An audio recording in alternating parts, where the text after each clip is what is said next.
Hi, everyone. Thank you so much for joining in.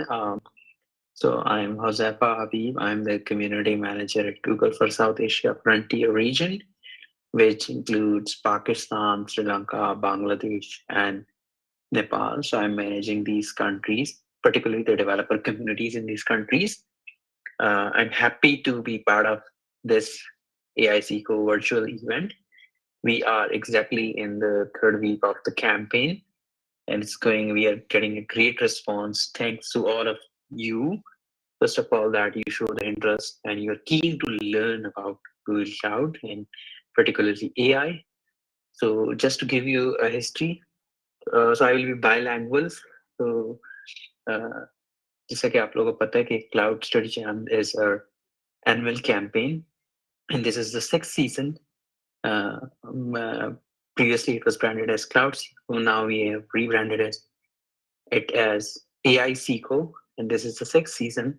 We are running it for like 5 years from now, and this time we have more content on AI. I'm seeing a lot of interesting question queries coming in, and there is a very new, um, you know, tech stack that we are exploring, Vertex AI. These are the labs that you can see. I believe Iram and GTG Cloud team will give you a brief on आप लोगों ने क्या क्या explore करना है, what you can expect आगे आपको, maybe if there is some challenges तो आप लोगों ने उसको किस तरीके से रिजॉल्व करना है. But I will give you an insight कि ये प्रोग्राम है क्या, एंड इससे जो हमारे पार्टिसिपेंट्स इन पास उनको जो बेनिफिट्स मिल रहे हैं उनके करियर में. So I'll highlight that perspective, and then I will leave to our organizers जिन्होंने आपके लिए पूरी ये इवेंट ऑनलाइन इवेंट अरेंज किया है, and I am thankful to them. GTG Cloud Islamabad. So these are the time that you might need help. So these kind of event can be crucial. So just a brief history from the past. कि हमारे ये, as you know, it's the sixth season and we are constantly growing. So it's more of self-paced learning program जहाँ पे we provide you with the content, we provide you with the support, these kind of events, and community support. Yes, we do have a Slack channel. वहाँ जाके you can ask the questions.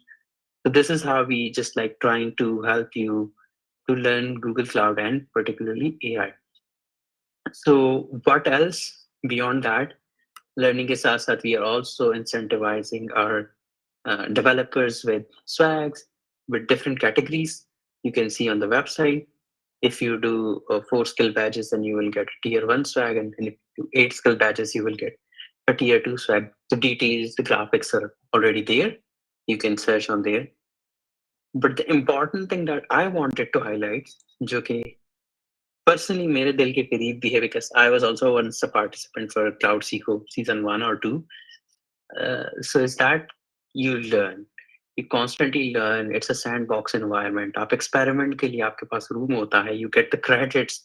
So this is the best thing that out of any program you can get, that you are learning, you are having a self-paced, आप खुद को accountable ठहराते हैं, and then you complete the labs.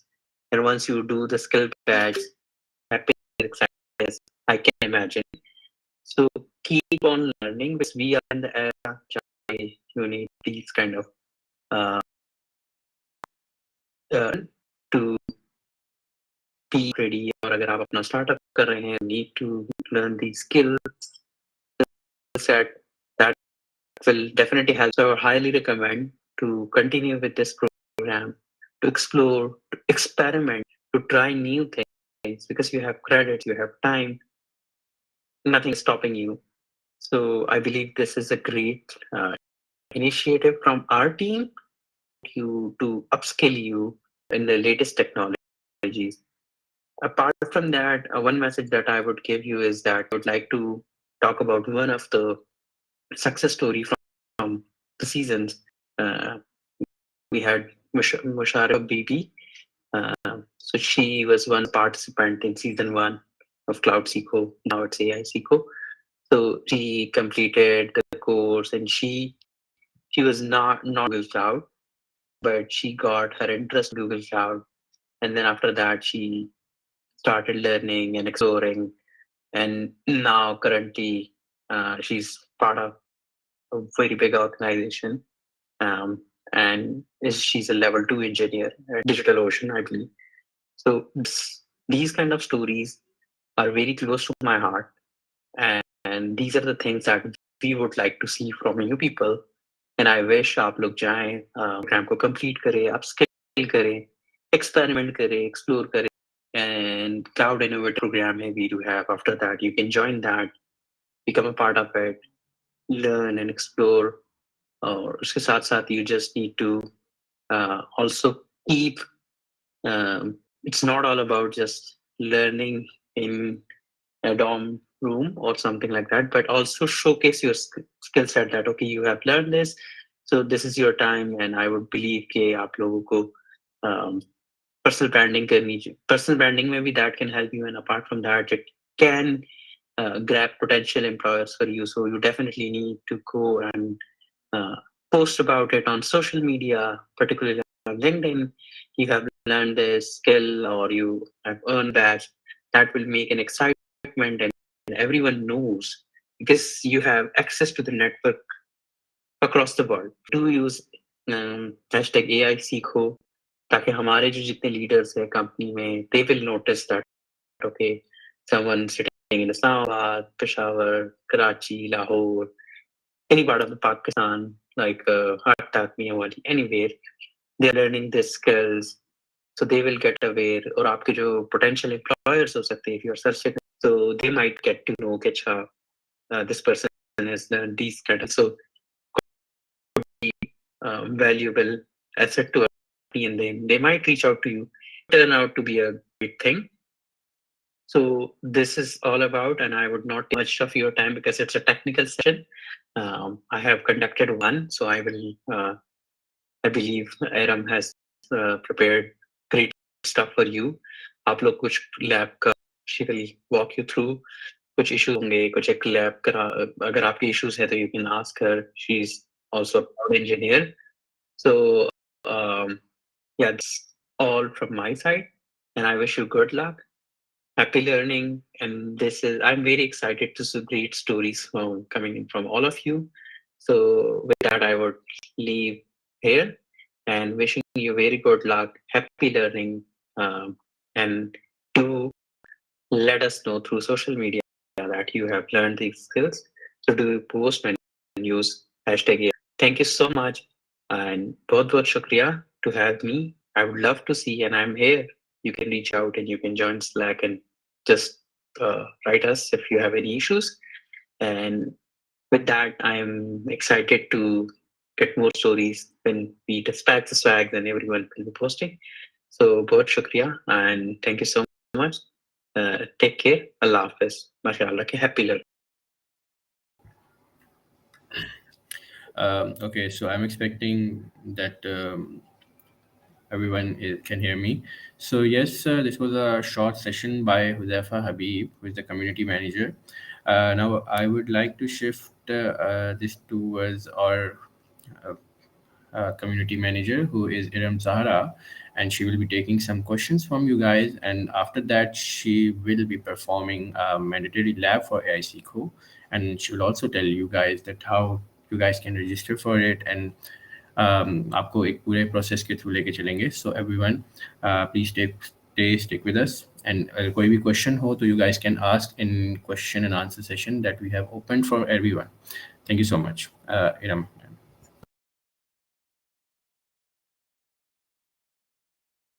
Hello everyone, I hope I am audible. बस मुझे एक दफ़ा comment box में बता दो मेरी आवाज़ तुम लोगों को सही से आ रही है.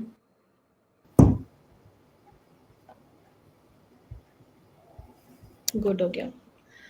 अच्छा, सबसे पहले तो मैं 2-3 चीज़ें बता देती हूँ. एक तो Q&A खोल दिया हम लोगों ने. You people can drop your questions there.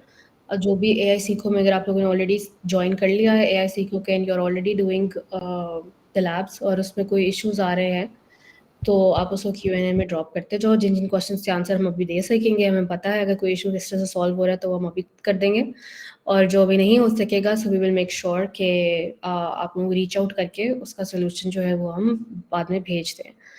और उसके अलावा सरमा, तुम इनको लिंक बस ड्रॉप अगर नहीं किया तो चैट में ड्रॉप कर दो, यहाँ से तुमने लैब ज्वाइन करनी है, ठीक है। अच्छा, उसके बाद ये है कि एक और चीज़ मुझे आप लोगों से पूछती हैं, यहाँ पर जितने भी लोग बैठे हैं अपने, उसमें से कितने लोगों ने AIC को ऑलरेडी ज्वाइन करके लैब्स को करना शुरू कर दिया है? I mean like you are mid way somewhere, ठीक है।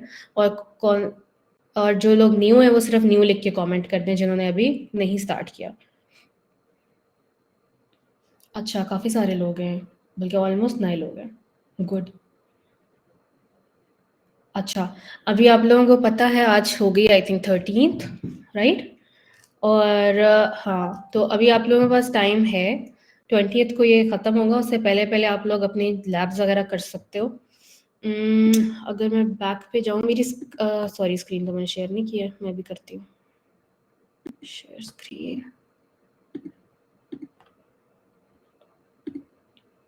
अच्छा जी, इसके अंदर मेन वाला किधर है?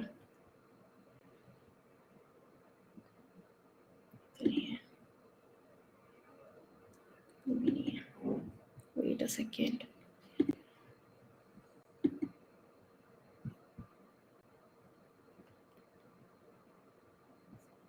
Skills ये भी नहीं है। सर, मैं कैन ड्रॉप अ लिंक जहाँ जो AICO का लिंक है, नॉट द लैब, जिस पे डिटेल्स हैं प्रोग्राम की, उसको चैट में ड्रॉप कर दो, बाकी लोगों के पास भी चला जाएगा और मेरे पास भी आ जाएगा। I have already dropped it. I am dropping it again. अच्छा, हाँ दोबारा करो। अच्छा, आई थिंक मेरे पास खुला हुआ था फिर भी।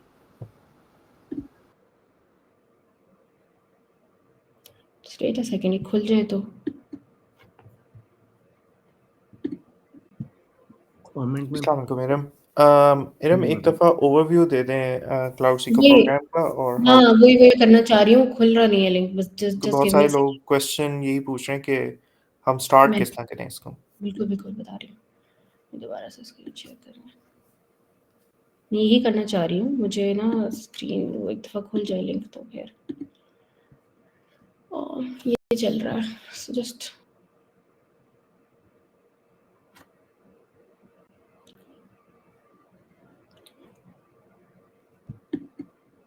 अच्छा, ये इस पे खुला हुआ है। अच्छा, ये आप लोगों को मेरी स्क्रीन अभी नज़र आ रही है? तो ये वाला लिंक आप लोग अपने पास भी जब चैट में खोलोगे तो आई थिंक यही लिंक है जो शेयर हुआ है। अच्छा, उसके अंदर इस तरह की क्लाउड पहले ये होता था हमारा AICO जो है वो क्लाउड सीको होता था, इस दफ़ा चेंज करके हमने इसको AICO कर दिया है। This is season 6, it means that we are doing this for 6th time, ठीक है। अच्छा, अब AICO आप बेसिकली क्या करते हो कि इसमें रजिस्टर करते हो, रजिस्टर करने के लिए ये लिंक है इसके ऊपर, ठीक है। और ये 23 जनवरी को स्टार्ट हुआ था और ये ख़त्म हो जाएगा आपका 20th फेब को शायद, ठीक है, यस, ठीक है। अब इसमें होता ये है कि जब आप इसको रजिस्टर करोगे तो आप लोगों के पास एक ईमेल आएगी और उस ईमेल के अंदर सारी इंस्ट्रक्शंस दी हुई होंगी आपको कि आपने किस तरीके से लैब्स करनी है। और बेसिकली इस फॉर्म को फिल करने के बाद you will wait for the email, आपके पास आई थिंक आ जाती है उसी दिन के अंदर अंदर किसी भी टाइम पे ईमेल ड्रॉप हो जाएगी। ईमेल के अंदर एक लिंक होगा जो कि आपको क्लाउड स्किल्स बूस्ट पे लेकर जाएगा, जहाँ पे आप लोगों ने करनी होगी एक लैब, ठीक हो गया। और एक मैंडेटरी लैब है जो जिसको करने के लिए आपको क्रेडिट चाहिए होते हैं और वो क्रेडिट आपको खुद मिलेंगे जब आप अपना उस लिंक को ईमेल से लिंक को क्लिक करके उस पर साइन अप करोगे, तो आपके पास ऑटोमेटिकली आई थिंक 9 क्रेडिट्स हैं जो आ जाएंगे और उन 9 क्रेडिट्स को यूज़ करके आपने वो मैंडेटरी लैब करनी है। मैंडेटरी लैब कौन सी है? This one is the mandatory lab generative AI explorer, ठीक है। और इस जनरेटिव AI एक्सप्लोरर के अंदर 3 बेसिकली आपके पास लैब्स हैं। इट्स अ कोर्स, इसमें 3 लैब्स हैं जिसमें से एक हम अभी करेंगे और 2 और लैब्स हैं, ठीक है। ये आ रही है आपके सामने, ठीक है। एक है getting started. Ma'am, can you just shift to back screen just for a moment? एक दो चीज़ें थी, I just wanted to acknowledge them. Okay, so everyone, जिनको थोड़ा सा बेसिक से स्टार्ट देना था वो ये था कि हमारे पास यहाँ पे सबसे इम्पोर्टेंट चीज़ है जो वो ये है that you have to complete at least 8 badges और 14 बैजेस, ठीक है, for being the part of the swags. Like हमारे पास यहाँ पे if you can read on the left corner that you have to complete 8 badges including minimum 4 skill badges, ठीक है। 4 skill badges से मुराद है लाइक आप जब नीचे जाके देखेंगे so you have different badges। Number 1 is skill badges हैं और दूसरे जो हैं आपके पास वो दूसरे नॉर्मल बैजेस हैं। सो अगर आप स्किल बैजेस की लैब्स कंप्लीट करेंगे तभी आप स्वैग्स के लिए compete कर सकते हैं। एंड मूविंग फॉरवर्ड इसी तरह एक एक्सक्लूसिव स्वैग्स की ऑफर है जिसमें आपके पास 7 स्किल बैजेस आपको अचीव करने पड़ेंगे, ठीक है। ऑल्सो 20 फरवरी को ये सेशन एंड हो जाएगा, तो उसके बाद 25 और 26 फरवरी को आपका इसका क्विज होगा, राइट। और वो क्विज में वही लोग अपीयर हो सकेंगे जो फर्स्ट 500 होंगे, ठीक है। It will be all over from Pakistan, so make sure जितना जल्दी आप लोग इसको ख़त्म कर सकते हैं, इसको एंड कर सकते हैं, आप उतनी जल्दी एंड करें। And after that you will be gone through a quiz and the winner of those quizzes will be getting the swags and all this stuff. इसके अलावा जो बाकी लोग होंगे वो स्वैग्स के लिए शायद compete ना कर सकें। So yes, that's all I wanted to add, please continue. ठीक हो गया। आपने जो है वो सारी एक्साइटमेंट पे जो है ना वो पानी फेर दिया तुम लोगों को पहले बता के। खैर, अच्छा, अब ये जो लैब मैं तुम लोगों को बता रही थी, लैब वाली सीरीज नजर आ रही होगी, इसके अंदर 3 लैब्स हैं, ठीक है। और ये तीनों की तीनों मैंडेटरी लैब्स हैं और इस लैब को कंप्लीट करने के लिए मेक श्योर कि कम से कम 15 मिनट तक के, मतलब 15 मिनट से कम टाइम आप ना लगाएं इस लैब पे। वैसे तो इस लैब को सिर्फ रन करोगे तो आई थिंक ये हो जाएगी 10-12 मिनट में भी रन, बट ये 1.5 घंटे की लैब है, but you need to spend at least 15 minutes in it. अभी हम लैब करेंगे तो आपको पता चल जाएगा लैब में क्या है। आइडियली तो आपके 15 मिनट्स नहीं लगने चाहिए if you are doing it with all your attention और आप हर चीज़ सीखना चाह रहे हैं। और अगर सिर्फ आप रन करना चाह रहे हैं तो कोड रन करना है उसमें, तो उसको 10-12 मिनट लगेंगे मैक्सिमम, ठीक है। तो मेक श्योर कि ये तीनों जब आप लैब्स कंप्लीट कर रहे हो तो कम से कम 15 मिनट जो है वो लैब के अंदर आपने स्पेंड किए हों, ठीक है।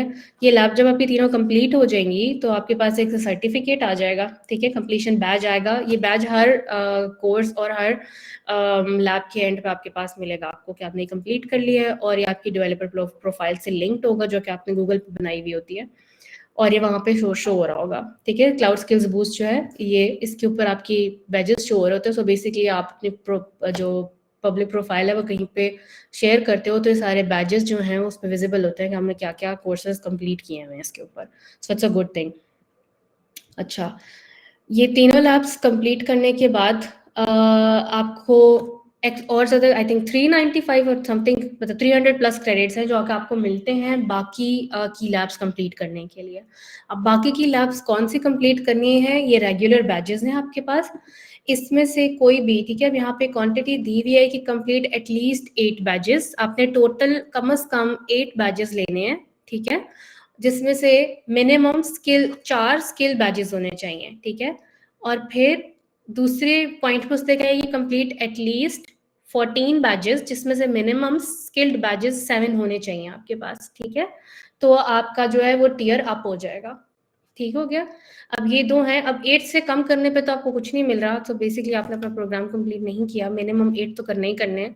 अब ये जो लिखा है ना स्किल बैज, ठीक है, अब आधे स्किल बैजेस है और आधे रेगुलर बैजेस हैं, so these are the skill badges, ठीक है। अब ये स्किल बैजेस में से जितने सारे भी कर सकते हो तुम लोग, ठीक है, लेकिन जो मिनिमम रिक्वायरमेंट है उसको एटलीस्ट तुम लोगों ने कंप्लीट करना है in order to compete for the swags, ठीक है। बाकी अगर कंप्लीट नहीं भी कर सकते तो जितना किया होगा उतने के बैजेस तो ऐड होते रहेंगे प्रोफाइल के अंदर। सो ऐसा नहीं सोचना कि मैं कंप्लीट नहीं कर सकता तो it's gonna be a waste of time और समथिंग लाइक दैट, ऐसा नहीं है। एक भी लैब की हुई होगी तो उसका बैज जो है वो तुम लोगों की प्रोफाइल पे विजिबल होगा, तुम लोग उस बैज को यूज कर सकते हो अपनी लिंक्डइन पे एंड ऑल दैट, जहाँ भी चाहो, ठीक है। तो अब ये रेगुलर बैजेस है, अगेन ये बहुत सारे हैं, ठीक है। तुम लोगों ने कम से कम इसमें से ये 8 जो बैजेस कंप्लीट करने हैं, 4 इसमें से और 4 इसमें से रेगुलर बैजेस में से। अब इनमें से तुमने कौन से 4 करना है, यू कैन चूज, जो भी पसंद आ रहा हो या जो लगे कि मैं ये सीखना चाह रहा हूँ तो उस हिसाब से तुम लोग उसको चूज करके कर सकते हो, ठीक है। 4 बैचेस पे आना है तो फिर 7 स्किल करने पड़ेंगे और 7 रेगुलर बैचेस करने पड़ेंगे, ठीक है। अब जब ये 7 कंप्लीट हो जाएं तो मेक श्योर कि बाकी सारे भी कर लो, ठीक है। सो एक ये चीज़ इम्पॉर्टेंट है, ठीक है। टाइम आधा गुजर चुका है, आधा रहता है, पर ट्रस्ट में ये हो सकते हैं, तुम लोग अभी भी कर सकते हो, ये सारे बैचेस भी कर सकते हो, ठीक है। और अब इसके अंदर आपका क्विज वाली बात आपको तो ऑलरेडी बता चुका है कि इसमें कुछ की पॉइंट्स हैं जो तुम लोगों ने नोट करने हैं। अब इसके अंदर दो तरह के लोग होंगे, जो सीखने के लिए बैचेस कर रहे होंगे। तो सीखने के लिए अगर कर रहे हो तो फिर कोई फर्क नहीं पड़ता इस बात से कि तुम फर्स्ट 300 पार्टिसिपेंट्स में हो या टॉप 500 पार्टिसिपेंट्स में हो। अगर तो स्वैग्स के लिए करनी है तो फिर तुम लोगों का हो सकता है मसला कि अगर तुम लोगों ने जो है ना फर्स्ट 300 या 500 में नहीं आए तो फिर तुम लोगों को स्वैग भी मिलेगा, ठीक है। Otherwise you are good to go, ठीक है। अच्छा, ये एक्स्ट्रा 10 पॉइंट्स भी मिल रहे हैं और ये एक्स्ट्रा 10 पॉइंट्स जो है वो फर्स्ट 300 पार्टिसिपेंट्स को मिल रहे हैं। तो अगर तुम लोग पहले 300 में आ जाते हो तो फिर ये पॉइंट्स एक्स्ट्रा हो जाएंगे तुम लोगों के। सो ये है। अभी तुम लोगों को जो मैं लैब कराऊंगी वो ये वाली है, जनरेटिव एआई एक्सप्लोरर। अच्छा, रजिस्टर करने के लिए लिंक है, हाँ ये रहा, ठीक है। दिस इज द लिंक, ये यूज करके आप लोगों को करना है। स्लैक कम्युनिटी है वो ज्वाइन कर सकते हो, जहाँ पे तुम लोगों को क्वेश्चन कोई इश्यूज आ रहे हैं लैब के अंदर, या लेट्स से बहुत एक कॉमन मसला आता है लोगों को कि इनको क्रेडिट्स नहीं मिल रहे होते, ठीक है। तो उस तरह का कोई मसला आ रहा है तो वो इट्स अ गुड स्टार्ट, वहाँ कम्युनिटी में पोस्ट करते रहो। बहुत सारे लोगों को आया है, उनका फिर सॉल्व हो गया तो वो तुम लोगों की हेल्प कर देंगे। उसके अलावा कम्युनिटी में मॉडरेटर्स बैठे हुए हैं जो तुम लोगों को रिप्लाई कर सकते हैं, तुम लोग की हेल्प कर सकते हैं, ठीक है। तुम लोग हमारा व्हाट्सएप चैनल ज्वाइन कर सकते हो, उसके थ्रू पूछ सकते हो कोई भी किसी किस्म का मसला हो, क्लाउड इसे एआई सीको से रिलेटेड कोई प्रॉब्लम आ रहा है, नहीं सॉल्व हो रहा, ठीक है। Although it's pretty much straight process. सिर्फ एक इशू ज़्यादा होता है कि क्रेडिट्स नहीं आ रहे होते, एक दफ़ा वो आ जाते हैं तो मेरा नहीं ख्याल उसके बाद कोई मसला आता है, कुछ समझ ना आ रहा हो तो वो एक अलग बात है, but you can always ask. अच्छा जी, अब इसके अंदर सॉरी ये खोली हुई है। ये लैब है हमारे पास, getting started with Gemini 1.5 pro model Vertex AI, ठीक है। ये मैंडेटरी लैब्स में से जो 3 लैब्स हैं उसमें से एक है, फर्स्ट वाली, ठीक हो गया। अब इससे पहले कि मैं लैब स्टार्ट करूँ मैं थोड़ा तुम लोगों को बता देती हूँ कि ये है क्या और किस तरीके से लैब करनी होती है।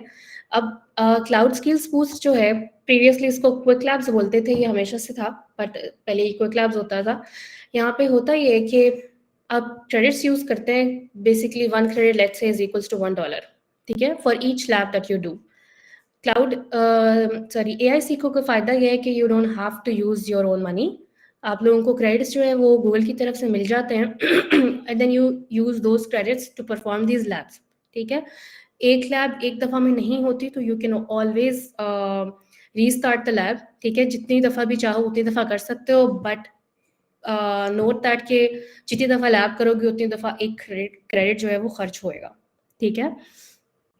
लैब कितने क्रेडिट्स की है वो ये लिखा हुआ है, ठीक है। 1 क्रेडिट की है, लेट्स से कि ये $1 की है, ठीक है, but you don't have to pay that $1, ठीक है। आप क्रेडिट्स यूज करोगे तो फ्री आ जाएगा।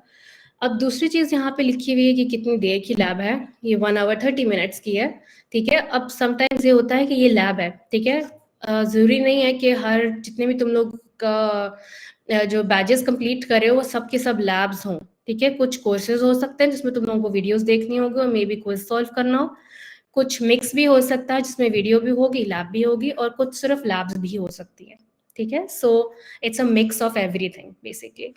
अब जो लैब होती है उसमें क्या होता है, आप जब लैब को स्टार्ट करोगे तो एक सैंडबॉक्स एनवायरनमेंट बन जाएगा जीसीपी में, ठीक है। जिस तरह जीसीपी का अपना एनवायरनमेंट होता है, कंसोल खुलता है, उसमें हर चीज़ अवेलेबल होती है। उसके लिए आपको एक यूज़र आईडी, पासवर्ड और प्रोजेक्ट आईडी ऑलरेडी असाइंड होगी, यानी कि वो सब कुछ बना हुआ है, और उसमें हर वो एपीआई इनेबल होगी, या अगर आपको पता है कि सारी एपीआई फ्री नहीं होती हैं, ठीक है। आपको पैसे खर्चने पड़ते हैं पर कॉल या पर टोकन है, आपको चार्जेस लग रहे हैं, whatever it is, so you don't have to pay for that, और आपको अपना कोई पर्सनल अकाउंट यूज़ करने की भी ज़रूरत नहीं है। उसके अंदर सैंडबॉक्स एनवायरनमेंट बनता है और उस लैब की रिक्वायरमेंट जो भी चीज़ है वो उसके अंदर ऑलरेडी इनेबल होती है, बिलिंग इनेबल्ड होती है, so you don't have to do it from scratch, या you don't have to do it on your own basically. अच्छा, अब आपने जो दूसरी चीज़ ध्यान में रखनी होती है वो ये कि जो प्रोजेक्ट आईडी, जो आईडी पासवर्ड, जो रीजन आपको लैब में असाइन हुआ है वही आप उसमें यूज़ करें। और अगर आप कोई डिफरेंट सेटिंग यूज़ कर रहे होंगे या सही तरीके से कॉपी पेस्ट नहीं किया तो वो लैब चलेगी नहीं बेसिकली, ठीक है। अच्छा जी, और क्या है, ये मैंने आपको बता दिया सेटअप और रिक्वायरमेंट्स अभी हम करेंगे तो आप लोग देख भी लोगे। एक चीज़ जो ध्यान में रखनी है, स्टार्ट लैब, ठीक है। इट्स अ गुड प्रैक्टिस कि before clicking on the start lab button you should always read all the instructions, all the modules, all the tasks that are assigned in the lab, ताकि जब आप lab start करो तो आपको पहले से पता हो कि मुझे क्या क्या करना है, ठीक है, और मेरे पास कितना टाइम है। सिर्फ फॉर एग्जांपल यहाँ पे आपका टास्क 1 क्या है, नोटबुक आपने ओपन करनी है वर्टेक्स AI वर्कबेंच में, फिर आपने उसको सेटअप करना है, और फिर उसके बाद आगे जाके आपका ऑडियो अंडरस्टैंडिंग और ILM का यूज़, आपने किस तरीके से जेमिनी यूज़ करना है, वो सब कुछ आ रहा है, ठीक है। और जिस तरह आप वहाँ पे टास्क कंप्लीट करते जाओगे, इसको आके यहाँ पे आप कंप्लीट करते रहोगे, चेक माय प्रोग्रेस। अगर तो ये हो जाती है, आपने लाइक इसको एज इट इज फॉलो करके कंप्लीट कर लिया है, तो आपकी प्रोग्रेस यहाँ पे कलर बॉक्स बन जाता है, it means that you are done with it. और ये जो आपको राइट साइड पे येलो कलर का टिकर नजर आ रहा है, इसके अंदर 100 लिखा हुआ है, यहाँ पे आपको उसके पॉइंट्स असाइन होते जाते हैं, and by the end of the lab if it's 100/100 it means कि आपने सक्सेसफुली लैब के सारे टास्क कंप्लीट कर लिए हैं, ठीक है। अगर लैब आप अपने टाइम से पहले कर ले, तो ये 1 hour 30 minutes की lab, and let's say you are done in 30 minutes, you can always click end lab button, ठीक है। ये स्टार्ट लैब जो है एंड लैब में चेंज हो जाएगा, but make sure and lab करने से पहले कि आपके यहाँ पे स्कोर पूरा है, क्योंकि अगर लैब आपका स्कोर पूरा नहीं है, इसका मतलब है वो लैब आपकी फेल हो गई है, ठीक है। और अगर आपके पास टाइम है तो उसको दोबारा से रीडू उसी के अंदर कर लो, ठीक है। जो भी मिस्टेक किया उसको ठीक करोगे तो आपका टास्क कंप्लीट हो जाएगा, ठीक हो गया।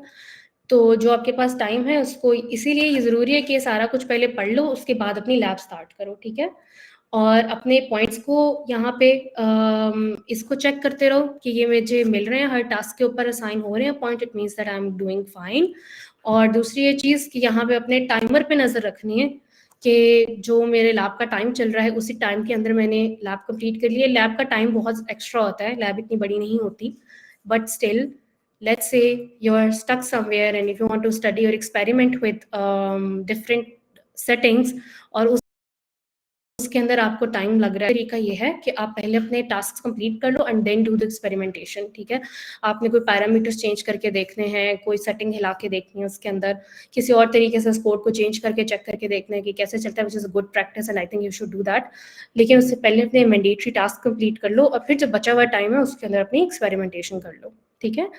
अब मैं लैब स्टार्ट करूँगी और इस लैब का थोड़ा सा ओवरव्यू दे देती हूँ। उसके अंदर है क्या, बेसिकली वर्टेक्स है, वर्कबेंच है, सबने यूज़ की नहीं है ना Jupiter notebooks, it's exactly same. हम कोलैब्स के ऊपर जेमिना API कॉल करेंगे और उसके अंदर हम इसकी बेसिकली सारी तरह की फंक्शनैलिटी देख लेंगे जो कि हमारे पास है। इमेजेस, वीडियोस, ऑडियो और टेक्स्ट, इसको किस तरीके से ये प्रोसेस करता है, किस तरीके से हम इसको एनालाइज कर सकते हैं जेमिना यूज़ करते हुए, ठीक है। और बाकी की जो इसमें लैब्स हैं, एक आपके पास है प्रॉम्प्ट डिज़ाइन, ठीक है, और एक गेट स्टार्ट, और फिर उसके बाद है वर्टेक्स AI स्टूडियो, ठीक है। प्रॉम्प्ट डिज़ाइन में आप मोस्टली देख रहे होंगे कि प्रॉम्प्ट, क्योंकि prompt is the most important thing, क्योंकि कोड तो आपको कहीं ना किस तरीके से आप लिख लोगे, code is not that difficult these days at least. LLMs के साथ आप सबसे इम्पॉर्टेंट चीज़ जो आपका प्रॉम्प्ट डिज़ाइन होता है, ठीक है। And it's a very good lab, मैंने खुद भी करके देखी है, तो इसके अंदर it's a very good lab, बड़ी अच्छी एग्जांपल्स दी हुई है कि किस तरीके से आप प्रॉम्प्ट डिज़ाइन करते हो और उसका आउटपुट में आपको क्या फ़र्क नज़र आता है। जब आप इस तरह की लैब कर रहे हो तो लैब के अंदर आपके पास बहुत टाइम होता है, always try to experiment with the prompts और देन सी कि जो प्रॉम्प्ट आप चेंज करते हो या किसी किस्म की इंस्ट्रक्शंस में किसी और तरीके से लिखी है, आपने चेंज कर दी है, ठीक है। ट्राई विद डिफरेंट सेटिंग्स और फिर देखो कि उसका आपके पास आउटपुट पे क्या फ़र्क पड़ता है, and that's how you will actually learn, ठीक है। You will not learn just by running these labs, click आपने रन कर दिया, हो गया टास्क डन। आप सीखोगे तब जब आप एक्चुअली खुद एक्सपेरिमेंटेशन करोगे। So I would suggest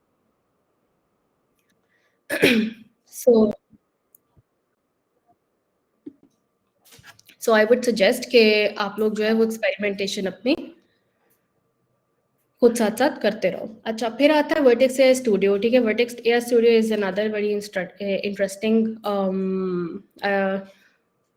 interface जो आपको उन्होंने एक स्टूडियो दिया हुआ जिसके अंदर आप इमेजेस अटैच करते हैं, अपना मॉडल सेलेक्ट करते हैं, उसके पैरामीटर्स को सेलेक्ट कर सकते हो, ठीक है। सो एक पूरा इंटरफेस है जिसमें आपको कोड नहीं लिखना पड़ता और आप सिर्फ अपने इमेज एनालाइज करना है तो आपने इमेज अटैच कर दिया और इस तरह करके आप उसके साथ प्ले कर सकते हो। अपना प्रॉम्प्ट चेंज कर दिया, कुछ सेटिंग्स ऊपर नीचे करती हैं तो वो स्लाइडर्स बने हुए हैं, आप उसको यूज कर सकते हो। और ये एक बहुत अच्छा तरीका है to start with something new on your projects और आप क्विकली प्रोटोटाइप्स कर सकते हो अपने प्रॉम्प्ट्स की, आप रिजल्ट्स देख सकते हो and then in the end आप ये कर सकते हो कि फिर जो चीज़ आपके लिए बेस्ट काम कर रही है, so it's kind of a playground, ठीक है, आप इसको कह सकते हो।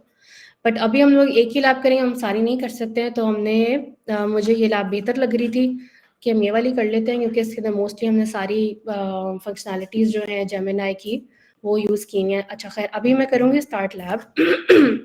अच्छा, आप अपनी प्रोफाइल जब इसमें बनाओगे ना क्विक लैब्स पे, तो यहाँ से आप अपने क्रेडिट्स देख सकते हो कि मेरे पास कितने क्रेडिट्स हैं। अच्छा, ये जो मेरे पास 34 क्रेडिट्स हैं वो मुझे प्रोग्राम से नहीं मिले हुए, ये मेरे पास पहले के पड़े हुए थे। आप लोगों के पास आइडियली यहाँ पे जब आप अगर फर्स्ट टाइम इसके ऊपर अकाउंट बना रहे हो तो जो आपको ईमेल आएगी रजिस्ट्रेशन के बाद और उसके उस लिंक के थ्रू जो आप इस पर आओगे स्किल्स बूस्ट पे, तो आपके पास यहाँ पे आइडियली 9 क्रेडिट्स होने चाहिए। सॉरी, अगर आपके पास 9 क्रेडिट्स नहीं हैं और यहाँ पे 0 आ रहा है तो फिर इट्स अ प्रॉब्लम, आप लैब नहीं कर सकते हो। तो फिर आपको क्या कर सकते हो कि किसी और ईमेल से दोबारा उसी लिंक पे जाके अकाउंट बना के देख लो। मोस्टली लोगों के लिए ये चीज़ काम कर गई थी कि जिनको क्रेडिट्स नहीं मिले उन्होंने दोबारा से लॉगिन किया किसी और ईमेल से तो वो आ गए, ठीक है। इस तरीके से लॉग आउट लॉग इन करके कैश क्लियर करके फिर दोबारा से करके देख लो तो क्रेडिट्स आ जाते हैं अगर फर्स्ट टाइम में नहीं आए, ठीक है। तो अगर फिर भी नहीं मिल रहे हैं तो you can always reach out to us. ये जो आपके पास स्लैक का चैनल है उसके थ्रू भी आप लोग रीच आउट कर सकते हो, व्हाट्सएप पे कर सकते हो, ठीक है। अगर कोई इशू आ रहा है फिर भी नहीं आ रहे क्रेडिट्स तो। अच्छा, अब लैब स्टार्ट कर लेते हैं, ठीक है। मैंने स्टार्ट लैब पे क्लिक किया, ये क्लिक हो गया। अच्छा, अब ये मुझे कह रहा है लॉन्च विद टोकन या लॉन्च विद क्रेडिट। मेरे पास कोई टोकन नहीं है तो मैं क्रेडिट के साथ ही लॉन्च करूँगी। तो ये 1 क्रेडिट की लैब है तो मैंने इसको स्टार्ट कर दिया है और ये लैब स्टार्ट हो गई है और मेरे 34 नहीं, अभी ये आई थिंक एंड पे माइनस हो जाएंगे। खैर, अब अगर आप यहाँ पे देखो तो आपके पास आ रहा है ओपन गूगल क्लाउड कंसोल और यहाँ पे आपके पास एक यूज़र नेम है, पासवर्ड है और आपकी प्रोजेक्ट आईडी है, ठीक है। तो हम क्या करेंगे, ओपन कर लेंगे गूगल क्लाउड कंसोल, ठीक है। अब यहाँ पे वो आपसे पूछ रहा है कि ईमेल कौन सा डालना है, तो ईमेल आपने अपना ये वाला डालना है जो यहाँ पे यूज़र नेम दिया हुआ है। अपने पर्सनल से नहीं करना, उससे ना तो फिर आपकी लैब चलेगी और अगर कहीं चल गई चीज़ें और तुम लोगों का कोई क्रेडिट कार्ड डाला हुआ है तो फिर उस पर ऊपर पैसे चार्ज हो जाएंगे, ठीक है। क्योंकि जब हम जेमिनी प्रो यूज़ करें ये फ्री में नहीं आता, ठीक है। आपने पासवर्ड कॉपी कर लिया, फिर आपने पासवर्ड भी डाल दिया,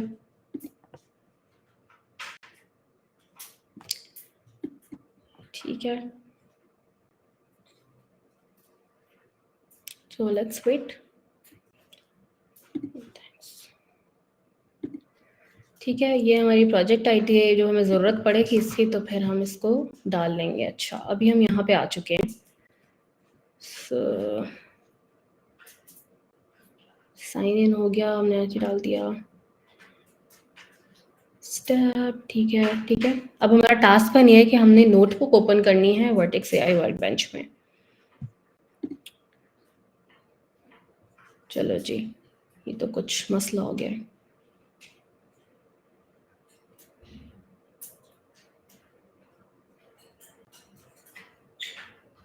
कुछ करके देखें।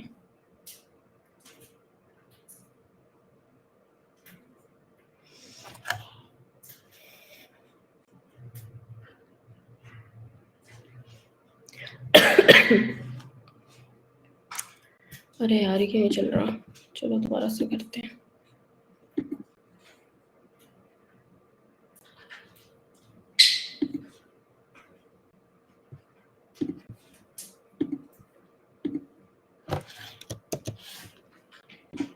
नहीं तो फिर चोर विंडो में जाएंगे।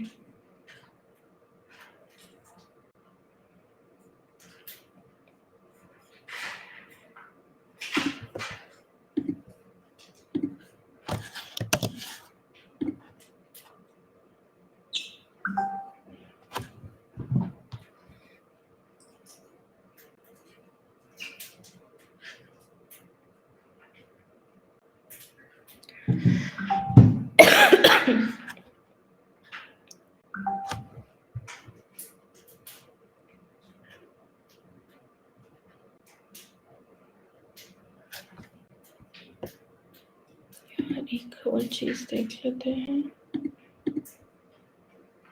बंद करें। वेट, मैंने VPN ऑफ करके देखा है, शायद उसके बगैर चल जाए।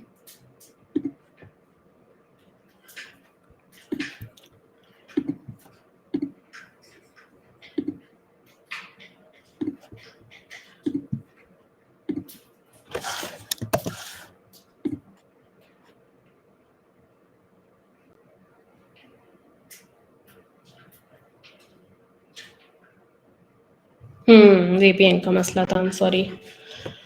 अच्छा जी, कंट्री पाकिस्तान हो गया, और ये आपने एग्री कर दिया। ईमेल आती रहें, अकाउंट एग्जिस्ट नहीं करता तो कहीं ईमेल नहीं आएगी। अभी आप देख रहे हो कि आपके पास जो कंसोल खुल रहा है, इससे पहले मुझे क्विकली चैट में बताओ कितने लोग सुन रहे हैं मैं जो बोल रही हूँ।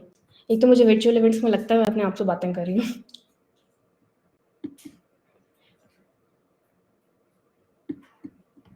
सुन रहे हैं? गुड हो गया। अच्छा, कि मेरी अपनी तसल्ली के लिए था, लोग सुन रहे हैं या बस मैं बोल रही हूँ। अच्छा खैर, अभी आप लोगों के पास जो है क्लाउड बिल्कुल GCP का जो कंसोल होता है एक्चुअल में बिल्कुल ये उसी तरह से खुला है। हर चीज़ यहाँ पे उसी तरीके से अवेलेबल है, जो कि आपके पास रियल में अगर आप इसको यूज़ करने जाओगे तो वैसे ही होगी, उसी तरीके से हम काम करेंगे। तो इसका ये बहुत अच्छा फ़ायदा है कि आप एक्चुअली रियल एनवायरनमेंट में काम करेंगे फॉर फ्री। ठीक है, ये फ्री है, कहीं पैसे नहीं देने तुम लोगों ने। तो इसका अच्छा फ़ायदा उठाओ, लॉगिन इसमें रजिस्टर करो और बहुत सारी लैब जितनी पड़ी हैं सबकी सब कर लो। और उसके अलावा भी क्रेडिट बच जाते हैं, तो बहुत सारी और कोर्सेज और लैब्स क्विक लैब्स के ऊपर होते हैं, वो तुम लोग जाके अपनी मर्जी से भी कर सकते हो। ठीक है। तो ये जो 300 क्रेडिट मिल रहे हैं बहुत सारे हैं। 300 क्रेडिट कम से कम 200 लैब्स 250 लैब्स तो कर ही सकते हो। ठीक है। अच्छा, अब यहाँ पे हमने क्या करना था, इन्होंने कहा था कि हमने वर्टेक्स AI में जाके हमने वर्कबेंच, सॉरी, अच्छा जी, वर्टेक्स AI ये रहा। ठीक है, यहाँ से हमने वर्कबेंच पे जाना है,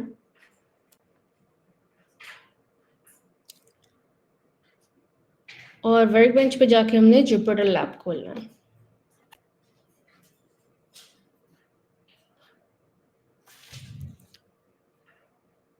तो ऐसा टाइम लेगा, मेरा ख्याल है मेरा इंटरनेट थोड़ा स्लो है, अदरवाइज इतना टाइम नहीं लेता है, खुल जाता है जल्दी।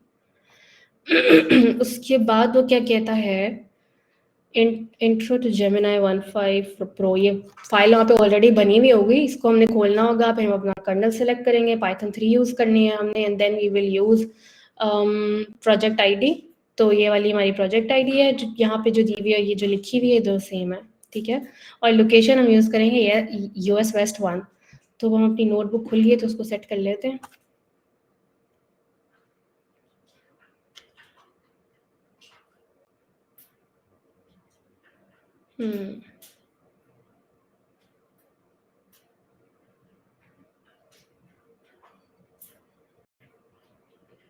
हो गया, ये पड़ी हुई है जी वो नोटबुक जो उसने कहा था हमें खोलनी है, तो ये हम खोल लेते हैं।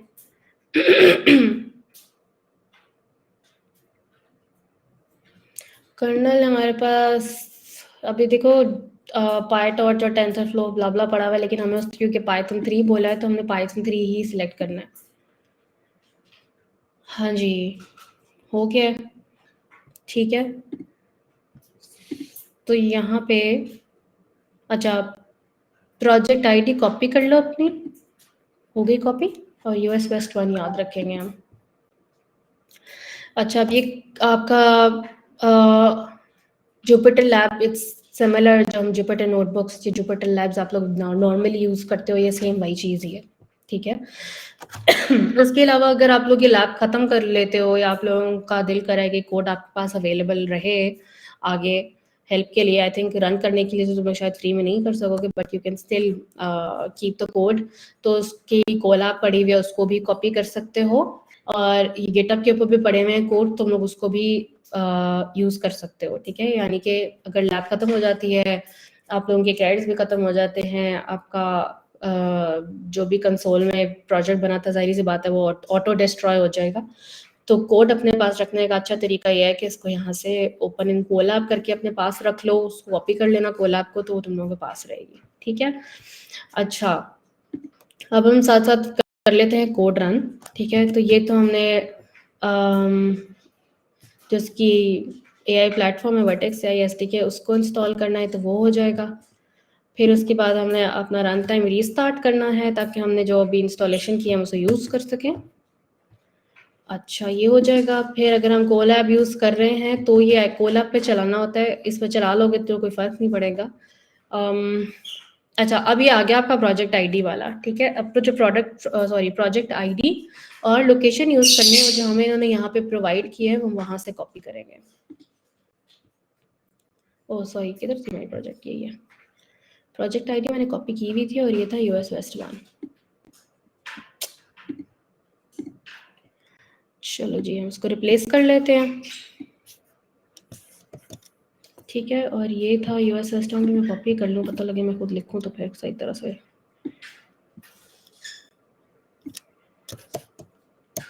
कॉपी हो गया,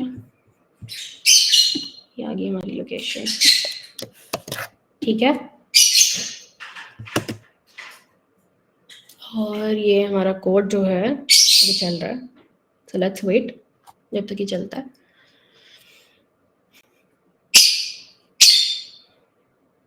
जी चल गया, ठीक है। So we are good till here. अब नेक्स्ट हमारा असल काम आता है, ठीक है। अब यहाँ पे कुछ चीज़ें इंपोर्ट हो रही हैं, ठीक है। और जितने भी लैब्स करोगे तो मेक श्योर कि सिर्फ सेल्स को रन नहीं करना, जो कोड का पीस यूज़ कर रहे हो, कोई क्लास इंपोर्ट हो रही है, कोई मॉड्यूल यूज़ हो रहा है, तो उसके बारे में थोड़ा सा आप पढ़ लेना है कि ये क्यों हो रहा है, ठीक है। अब IPython.display लिखा हुआ है, अगर आपको नहीं पता तो आपको पता होना चाहिए कि यहाँ पे क्यों लिखा हुआ है, ठीक है। हमने अपना जब आउटपुट फॉर्मेट करना हो तो हम IPython.display यूज़ करते हैं, ताकि कोई इमेज, वीडियो या ऑडियो है वो हमने आउटपुट में ही डिस्प्ले करनी हो तो इसके थ्रू हम कर सकते हैं। और ये हमें और किस डिफरेंट तरीकों के फंक्शंस भी प्रोवाइड करता है, जैसे डिस्प्ले का फंक्शन हो गया, इमेज का HTML डिस्प्ले करना है उसके लिए फंक्शन प्रोवाइड करता है।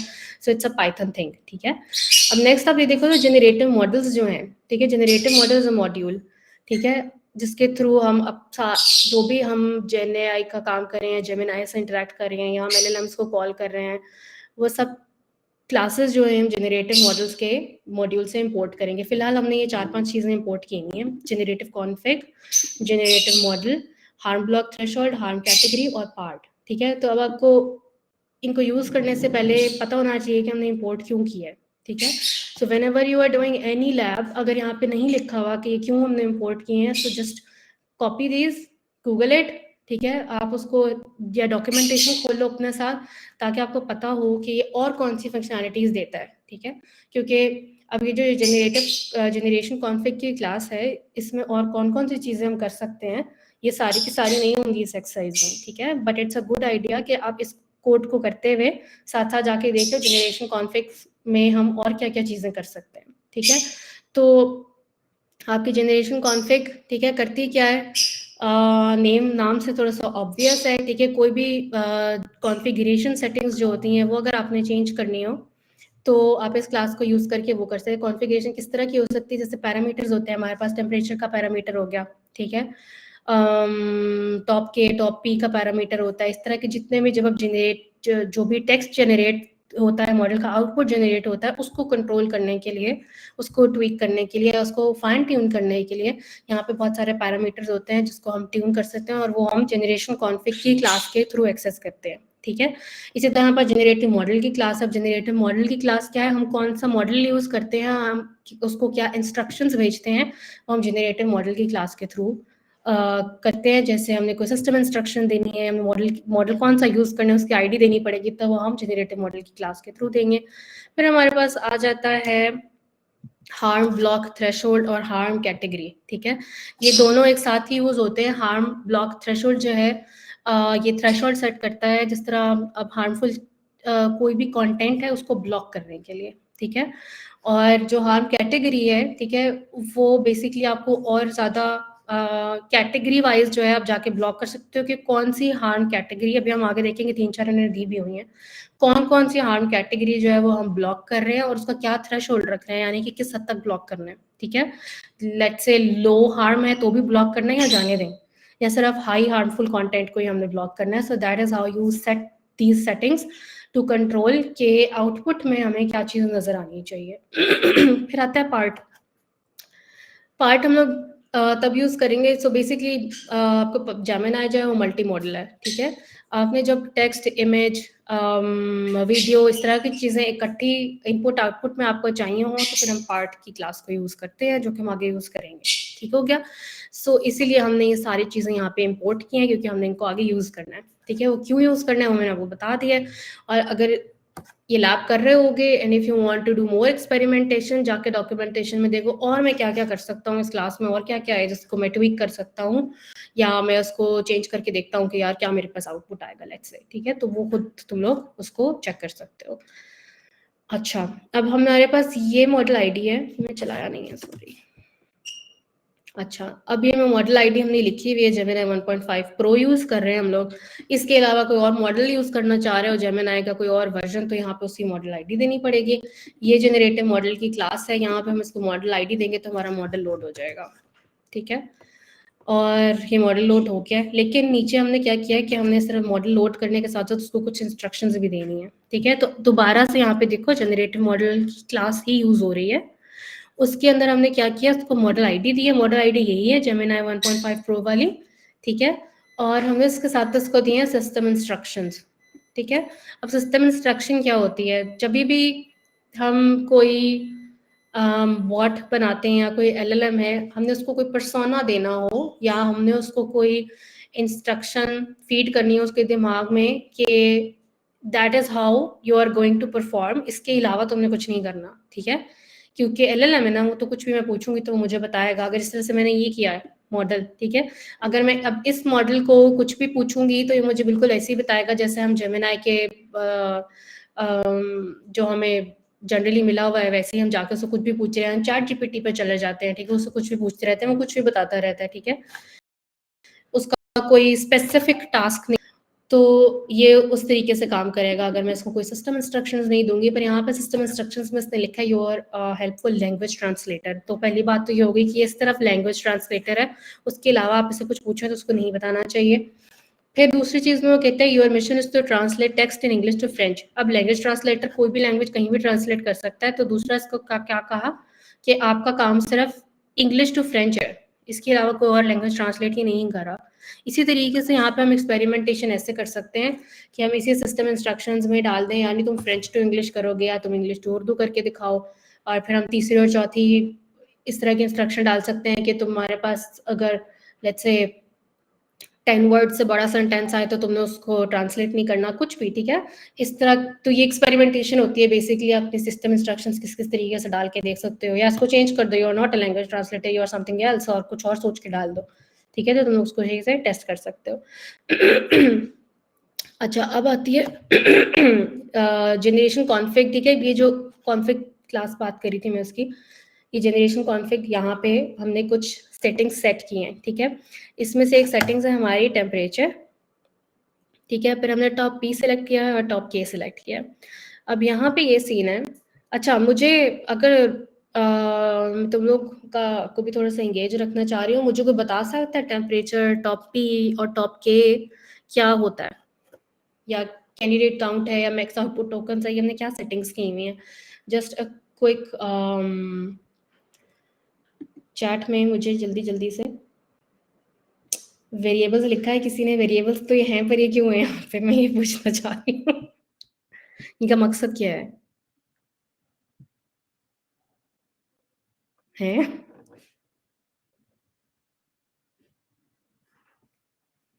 डोंट नो, कंट्रोलिंग रैंडमनेस, हाँ टेम्परेचर, ठीक है। 0 is most probably used when you accept the output to be more accurate. और कोई? और टॉप के और टॉप पी?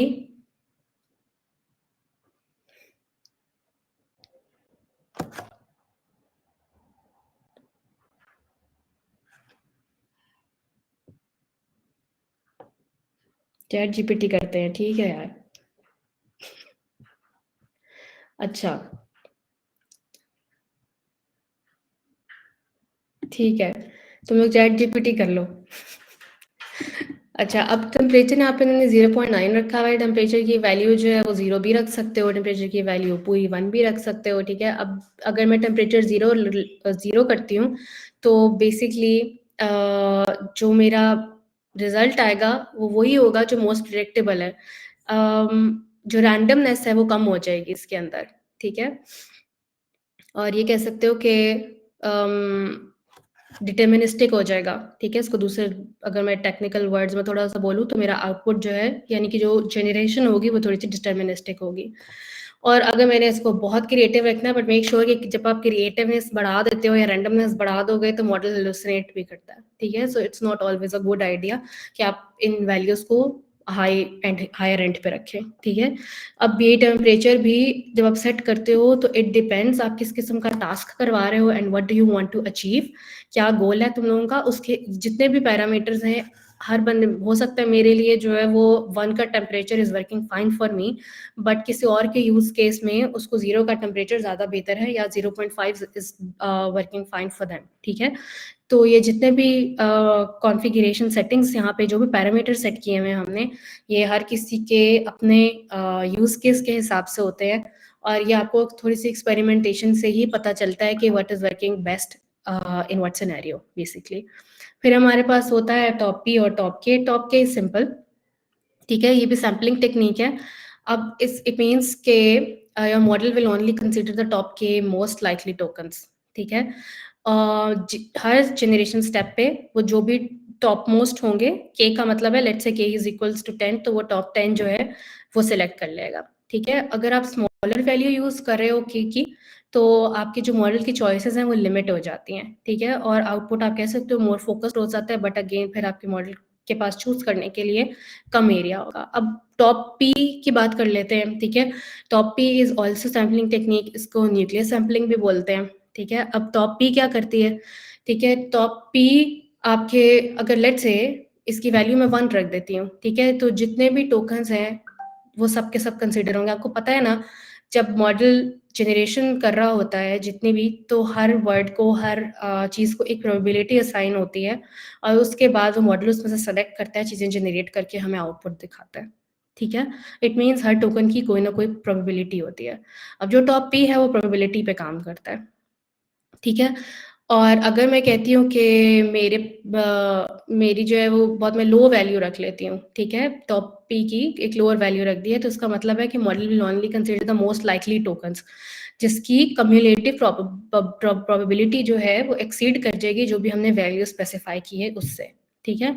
तो जो टॉप पी है, so basically it balances the creativity and coherence both, ठीक है।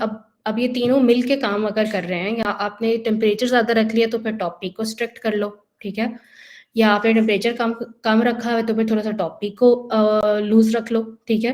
तो इस तरीके से जो है आपने बैलेंस क्रिएट करना होता है अपनी, ताकि आपका जो मॉडल है वो क्रिएटिव भी रहे और वो आपको सही जनरेशन भी करके आता रहे, वो ज़्यादा हेलुसिनेट भी ना करे, ठीक है। ये कोई चीज़ बिल्कुल ही उसने ऑफ बता दी है।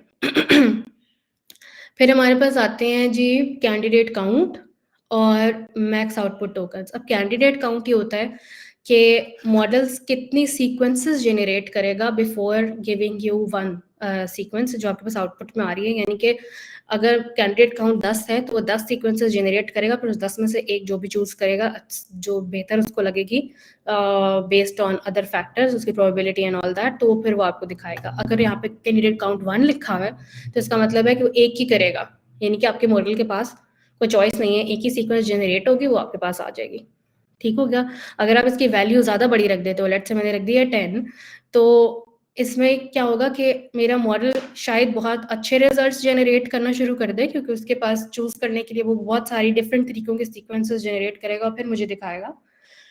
तो लेकिन इसका एक थोड़ा सा नुकसान ये है कि मेरी कॉम्पिटिशनल कॉस्ट बढ़ जाएगी, ठीक है। तो जब भी सेटिंग्स चेंज करते हो तो ये भी साथ में देखना होता है कि मेरी कंप्यूटेशनल कॉस्ट तो नहीं ज़्यादा हो रही, ठीक है। बहुत सारे मॉडल्स हैं वो पर टोकन चार्ज करते हैं, ठीक है। तो उसके अंदर आपने अपनी कंप्यूटेशनल कॉस्ट को भी देखना होता है। तो अभी यहाँ पे हम रखेंगे कैंडिडेट काउंट 1 ही, ठीक है। जब एक्सपेरिमेंट करना चाहो तो 2 और 3 4 करके देखते रहना, ठीक है, वो तो चल जाएगा। फिर आ जाता है हमारे पास मैक्स्ड आउटपुट टोकन्स, ठीक है। अब यहाँ पे तो पूरे मैक्स लिखे हुए हैं 8000 पता नहीं कितने। अब मैक्स आउटपुट टोकन क्या होता है? जब मैं एलएलएम से कुछ पूछती हूँ, मुझे रिप्लाई में कितना लंबा चौड़ा रिप्लाई देता है, इट डिपेंड्स कि मैंने उसका आउटपुट टोकन्स का क्या साइज़ रखा है, ठीक है। अब अगर मैं यहाँ पे इसको 10 कर देती हूँ तो मेरे पास वो छोटा-सा रिप्लाई आएगा, ठीक है, या मैं 100 कर देती हूँ तो छोटा-सा रिप्लाई आएगा। 8000 है, मुझे पैराग्राफ भी छाप सकता है ये। Again it's a very important parameter. जब आप अपने लिए प्रोडक्ट्स बना रहे होते हो तो सारी चीज़ें आपको ध्यान में रखनी पड़ती हैं कि जो मेरे पास आउटपुट टोकन, जो मेरे पास रिप्लाई आएगा, वो कितना बड़ा होना चाहिए या कितना छोटा होना चाहिए, ठीक है। जितना बड़ा रखोगे वो उतना ज़्यादा क्रिएटिविटी ऐड करके उसको जनरेट करता रहेगा, ठीक है। Again it varies from use case to use case कि आपको किस तरीके का किस तरीके मतलब क्या सेटिंग रखनी चाहिए, कितना बड़ा रिस्पॉन्स चाहिए आपको एलएलएम से, ठीक है। अच्छा, ये हो गए हमारे पास, ये हमने सेटिंग्स कुछ सेट कर ली हैं। इसको एक्सपेरिमेंट करके ऊपर नीचे करके देख सकते हैं हम लोग कि किस तरह का रिप्लाई आएगा, ठीक है। क्या चीज़ चेंज होती है बेसिकली आउटपुट में। फिर हमारे पास ये आ गई सेफ्टी सेटिंग्स की डिक्शनरी बनाई हुई है इसने, जो हमने ऊपर देखी थी हार्म कैटेगरीज। अब यहाँ पे इसने एक harassment, hate speech, sexuality explicit और डेंजरस कंटेंट, इसको उसने ब्लॉक किया है, ठीक है। अब ब्लॉक में यहाँ पे लिखा हुआ है तो block low and above, block low and above, block low and सबको। अब लो एंड अबव का मतलब ये हुआ कि मैंने बहुत ज़्यादा स्ट्रिक्ट रखा हुआ है ऐसे, यानी कि अगर कोई लोअर एंड पे भी हरेसमेंट के एरिया में आ रहा है तो उसको भी ब्लॉक कर दो, ठीक है। अब यहाँ पे तुम लोग क्या एक्सपेरिमेंट कर सकते हो, जाके देखो कि कौन कौन से और थ्रेशोल्ड्स अवेलेबल हैं, ठीक है। क्यों मुझे पता है यहाँ पे मीडियम एंड हाई भी होता है और हाई भी होता है, ठीक है। अगर मैंने सिर्फ यहाँ पे हाई रखा हुआ था तो ये सिर्फ उन्हीं को ही ब्लॉक करता है जिनका बहुत ज़्यादा हाई थ्रेशोल्ड आ रहा हो इन हरासमेंट कैटेगरी। जिनका लो आ रहा हो तो उनको ना करता ब्लॉक, ठीक है। अभी यहाँ पे लो एंड अबव लिखा हुआ है, इसका मतलब है इट्स वेरी स्ट्रिक्ट, सब ब्लॉक करेगा, ठीक है। जो भी जिसका लो स्कोर है हरासमेंट में उसको भी ब्लॉक कर देगा, ठीक है। कोई भी ऐसी चीज़ जनरेट नहीं करेगा, या अगर हो रही है तो बेसिकली आउटपुट में नहीं आ रही होगी, ठीक है। अच्छा, अब यहाँ पे उसने एक प्रॉम्प्ट दिया है इसको, ठीक है। हमने प्रॉम्प्ट बना लिया है। प्रॉम्प्ट आपका क्या होता है, इंग्लिश में इंस्ट्रक्शंस लिखी हुई होती हैं, ठीक है। और जो हम प्रॉम्प्ट दे रहे होते हैं अपने मॉडल को, it's basically a list of instructions, ठीक है। यूजर इनपुट है आई लाइक वेगल्स, और उसको यहाँ पे जो आंसर लिखा हुआ है it's an indication to the LLM कि यहाँ इसके बाद I am expecting an answer from you, ठीक है। अब यहाँ पे हमने यहाँ पे दिया अच्छा, ये काउंट टोकन्स है। ये यहाँ पे जो भी प्रॉम्प्ट आप एलएलएम को दे रहे हो वो कितने टोकन्स जा रहे हैं ये उसको काउंट करके आपको दिखा देगा, ठीक है। अब आ गया जी रिस्पॉन्स। रिस्पॉन्स में क्या है जी, एग्जाम्पल मॉडल ये है जो हमने यहाँ पे अपना लोड किया था, ठीक है। उससे जनरेट कंटेंट, ठीक है। ये क्लास यूज कर रहे हैं हम, उसको हमने क्या क्या देना है, हम उसको कंटेंट्स दे सकते हैं। कंटेंट्स में क्या जा रहा है, हमारा प्रॉम्प्ट जा रहा है, ठीक है। फिर हमारी जनरेशन कॉन्फ़िग जा रही है जो हमने यहाँ पे सेट की थी, ठीक है। यानी कि जो भी पैरामीटर सेट किए थे वो चले गए। सेफ्टी सेटिंग्स जो हमने यहाँ पे सेट की थी वो सारी हमने इसको भेज दी। अब ये सारी इन चीज़ों को यूज़ करके हमें रिस्पॉन्स निकाल के देगा, ठीक है। और रिस्पॉन्स का जो टेक्स्ट है, ठीक है। अब ये रिस्पॉन्स को कैसे कैसे पार्स करना है, हमें रिस्पॉन्स में बहुत सारी चीज़ें मिलती हैं, ठीक है। मेटाडेटा भी आ रहा होता है, ठीक है। उसमें token count and all that, safety settings है, सब कुछ आ रहा होता है साथ साथ। तो जो रिस्पॉन्स आता है हमें एलएलएम से, उस रिस्पॉन्स में बहुत सारे पार्ट्स होते हैं, ठीक है। एक उसका आंसर होगा जो कि हमने ये डॉट टेक्स्ट करके निकाल लिया है, ठीक है। और बाकी उसका मेटाडेटा निकाला है उसने, ठीक है। फिर उसकी फिनिश रीजन निकाली है, ठीक है। और उसने सेफ्टी सेटिंग्स निकाली हैं, यानी कि अभी तो हमने यहाँ पे खुद सेट किए हैं, ठीक है। लेट्स से ये सेटिंग्स जो हैं वो as an environment variable set होती हैं, तो तुम लोगों को नजर ना आ रही होती है। तो यू कैन सी कि किस सेटिंग्स के साथ जो है मेरे पास रिस्पॉन्स आ रहा है। तो इसको रन कर लेते हैं। रन वैसे मैंने पहले भी किया हुआ था। अच्छा, अब वो कहता है जी टोटल टोकन्स 32 हैं। फिर कुछ बिलेबल कैरेक्टर्स भी काउंट किए हुए हैं, ठीक है। उसने टोकन की डिटेल्स भी देती है, मॉडलिटी भी बता दी है, हमने सिर्फ टेक्स्ट दिया था इसको, ठीक है। अब फिर उसने हमें ये आंसर भी दे दिया। आंसर ये है जो हमने डॉट टेक्स्ट करके निकाला था, ठीक है। उसने ट्रांसलेट करके दे दिया हमें। और फिर उसके बाद बाकी चीज़ें जो थी मेटा डेटा में देखो तो उसने सब कुछ दिया हुआ है, प्रॉम्प्ट का कितना था, कैंडिडेट टोकन काउंट कितने थे, टोटल टोकन कितने थे, प्रॉम्प्ट की डिटेल्स ने दे दी है, ठीक है, कैंडिडेट टोकन डिटेल दे दी है, ठीक है, ये सारी की सारी चीज़ें आपको साथ मेटा डेटा मिल गया, ठीक है। मेटा डेटा कभी कभार इंपॉर्टेंट होता है चीज़ों को समझने के लिए कि मॉडल क्या कर रहा है, कैसे दे रहा है, कितनी चीज़ें जनरेट कर रहा है, हमें क्या दिख रहा है, ठीक है। और जब प्रोडक्ट्स बना रहे होते हैं तो तब आपको ज़्यादा समझने की ज़रूरत होती है। अच्छा, सेफ्टी सेटिंग्स का पूछा था, तो सेफ्टी सेटिंग्स ने ये देख रहे हो कि हार्म कैटेगरी स्पीच उसने प्रोबेबिलिटी दे दी है नेग्लिजिबल, फिर उसका स्कोर दे रहा है, फिर सिवेरिटी का स्कोर दे रहा है, ठीक है। तो ये आपको उसने सारी की सारी डिटेल्स सेफ्टी सेटिंग्स की भी दे दी है। इट्स जस्ट देयर ताकि आपको पता हो कि आप जब मॉडल आपको जो रिस्पॉन्स देता है उसमें क्या क्या चीज़ आपके पास इंपॉर्टेंट है, वो सब की सब रिटर्न होती है। It's not just the text, ठीक है। जब हम वैसे चैट कर रहे होते हैं, जो उन्होंने चैट इंटरफेस दिया हुआ है जेमिनाई ने या चैट जीपीटी ने, उसमें हमें सिर्फ आंसर नजर आ रहा होता है, जो कि ये वाला पार्ट है, ठीक है। ये हमने चला दिया, यस। अच्छा, अब दूसरी चीज आ जाती है ऑडियो अंडरस्टैंडिंग की। मेरे ख्याल है लैब में कुछ चेक माई प्रोग्रेस भी करना था, हमने भूल ही गई।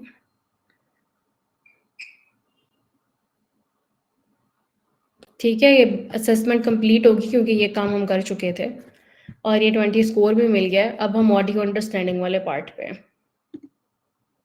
ठीक है। अब ऑडियो अंडरस्टैंडिंग में क्या हो रहा है, सबसे पहले उसने कोई पाथ दिया हुआ है किसी ऑडियो का, और उसको पे क्योंकि ये कहीं ड्राइव पे पड़ी हुई है तो ये इसलिए यहाँ पे इसने जीएस ऐड किया। अच्छा जी, ऑडियो फाइल यूआरएल आ गया और ये हमने अपनी ये ipython.display.audio जो हमने ऊपर ipython इंपोर्ट किया था वो इसलिए किया था ताकि हम अपनी ऑडियो फाइल्स या वीडियो फाइल्स जो है वो आउटपुट में डिस्प्ले कर सके। तो ये हमारी एक ऑडियो फाइल है, ये हमने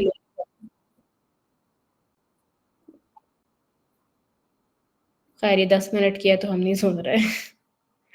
ठीक है, हमने ऑडियो लोड कर लिया। जब खुद कर रहे होगे लैब तो सुन लेना, ठीक है, कि वो क्या बातें करिए, तो ताकि उसके हिसाब से तुम लोग अपने प्रॉम्प्ट्स चेंज करके देख सको कि हम और क्या चीज़ देख सकते हैं इसके अंदर। फिर उसने एक प्रॉम्प्ट बनाया। अच्छा, ये एग्जांपल पहली जगह समराइजेशन की है, तो समराइजेशन है तो ये कहेगा कि 10 मिनट की ऑडियो मुझे समराइज करके दे दो कि उसने उसमें क्या कहा है, ठीक है।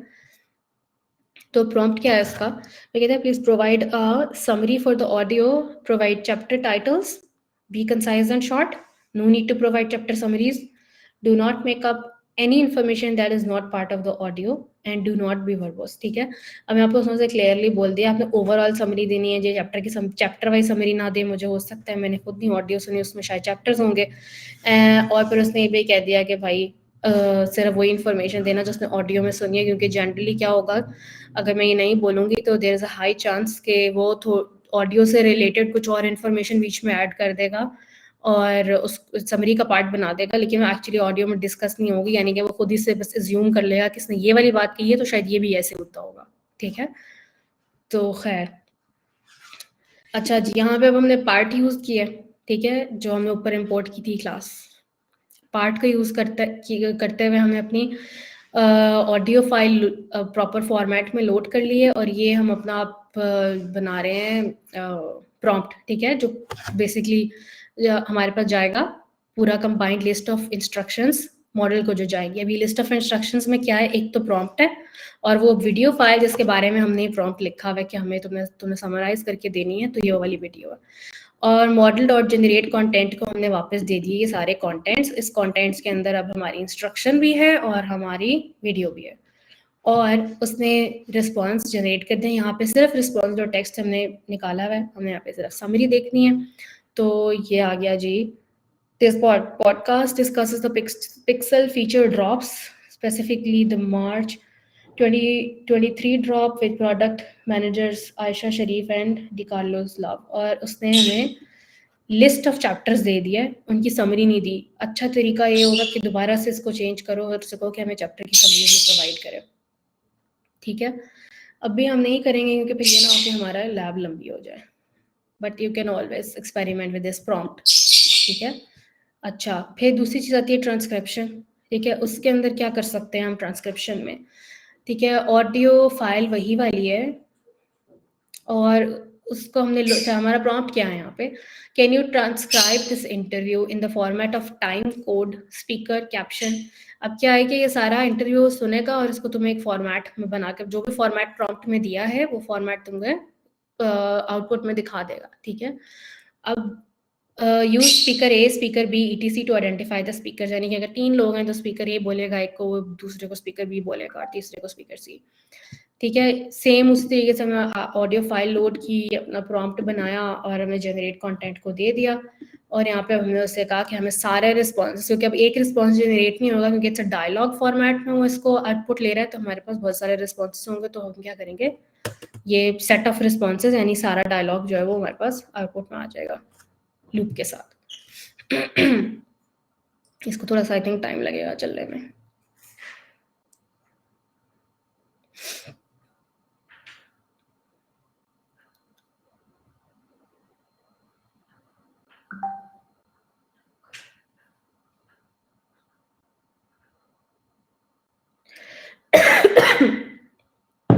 अच्छा, अब अगर ये देखो तो ट्रांसक्रिप्ट हमारे पास बन गई है। स्पीकर ए बोल रहा है your devices are getting better over time, थोड़ा सा हमने प्ले किया था तो ये तो सुना ही था। And we think about it across the entire portfolio from phones to watch to birds to tablet, ये सारा लिखा है। फिर स्पीकर बी क्या बोल रहा है, welcome to made by Google podcast. फिर स्पीकर सी भी है, today we are talking to Aisha Sharif. कोई स्पीकर डी भी है, बहुत सारे हैं। ये बहुत बड़ा है भाई, पूरे ट्रांसक्रिप्ट बन गई है, ठीक है। तो अब ये देख लो कि एक transcription is another use case, basically कोई वीडियो दो इसको और सको कि मुझे समरी निकाल दे, एंड इफ यू वांट कि मेरे पास पूरी ट्रांसक्रिप्शन हो टेक्स्ट फॉर्मेट में, तो वो भी निकाल सकते हो, तुम्हारे पास ट्रांसक्रिप्शन निकाल दिया इसने, ठीक है। अब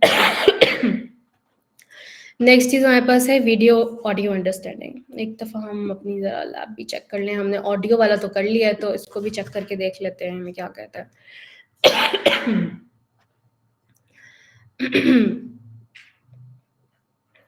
अच्छा जी, अब आ जाता है वीडियो विद ऑडियो, ठीक है। अब हम आहिस्ता आहिस्ता उसकी सारी मोडालिटीज की तरफ जा रहे हैं, तो हमें 2 चीजें यूज करेंगे, वीडियो भी और ऑडियो भी, ठीक है, दोनों चीजें। अब यहाँ पे क्या कर रहा है वो, उसने एक वीडियो सेम तरीके से एक पाथ से हमने एक वीडियो लोड कर लिया, उस वीडियो को डिस्प्ले कर दिया है, ठीक है। Video, this is the video, हमें समझ भी नहीं आएगी, पता नहीं कौन सी जुबान है। ठीक है, अच्छा जी, प्रॉम्प्ट आ गया, हमने उसको क्या क्या वीडियो से करना क्या है, ठीक है। कहते provide a description of the video, ठीक है। वीडियो की डिस्क्रिप्शन वो किस तरह से बताएगा, जाहिर है वीडियो देख के। और the description should also contain anything important which people से इन द वीडियो, ठीक है। यानी कि डिस्क्रिप्शन वो एक तो क्लिप्स देखेगा, ठीक है, फ्रेम बाय फ्रेम समझेगा इनको किसमें क्या है, और उसके बाद जो भी ऑडियो है उसको भी कंसिडर करे, ठीक है। बेसिकली विजुअल्स को भी कंसिडर करे और ऑडियो को भी कंसिडर करे, ठीक हो गया। अब यहाँ पे सेम उसी तरीके से हमने एक अपने URL से लोड कर लिया वीडियो फाइल, और उसी तरीके से हमने अपना प्रॉम्प्ट और वीडियो से एक कंटेंट बना लिया जिसको देंगे हम एज अ प्रॉम्प्ट, और यू कैन से इंस्ट्रक्शंस, ठीक है। मॉडल जनरेट कंटेंट, सेम उसी तरीके से अपनी इंस्ट्रक्शंस हमने पास कर दी हैं इसे, और अब इसने हमें ये एक रिस्पॉन्स जनरेट करके दे दिया है। The video is about a photographer in Tokyo named Saik Shimada. She talks about how Tokyo has many different faces and how the city at night is totally different from blah blah blah.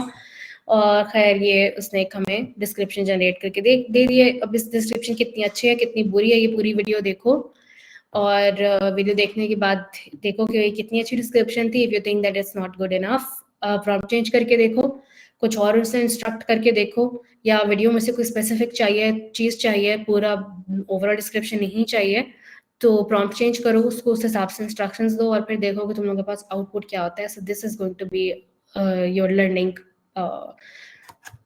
Experiment basically, ठीक है। जब खुद labs कर रहे होगे तो इस तरीके से इसको चेंज करके देखना है, नॉट जस्ट कि हमने जो लिखा है वो चला दिया, ठीक है।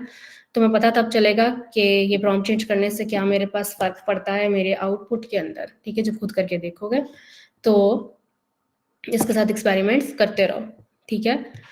अच्छा, अब हम PDF डॉक्यूमेंट्स वाला देख लेते हैं, और यहाँ पे हम देख लें जरा अपनी प्रोग्रेस को। वीडियो विद ऑडियो अंडरस्टैंडिंग हमने कर लिया है, मैंने कोड रन किया था ना, अभी मैंने रन किया था, हाँ आई थिंक मैंने किया था, नहीं किया, 10 और 14 बना हुआ है, अबे यार वो तो रन ही नहीं किया।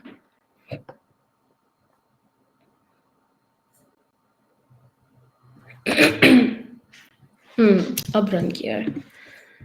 तो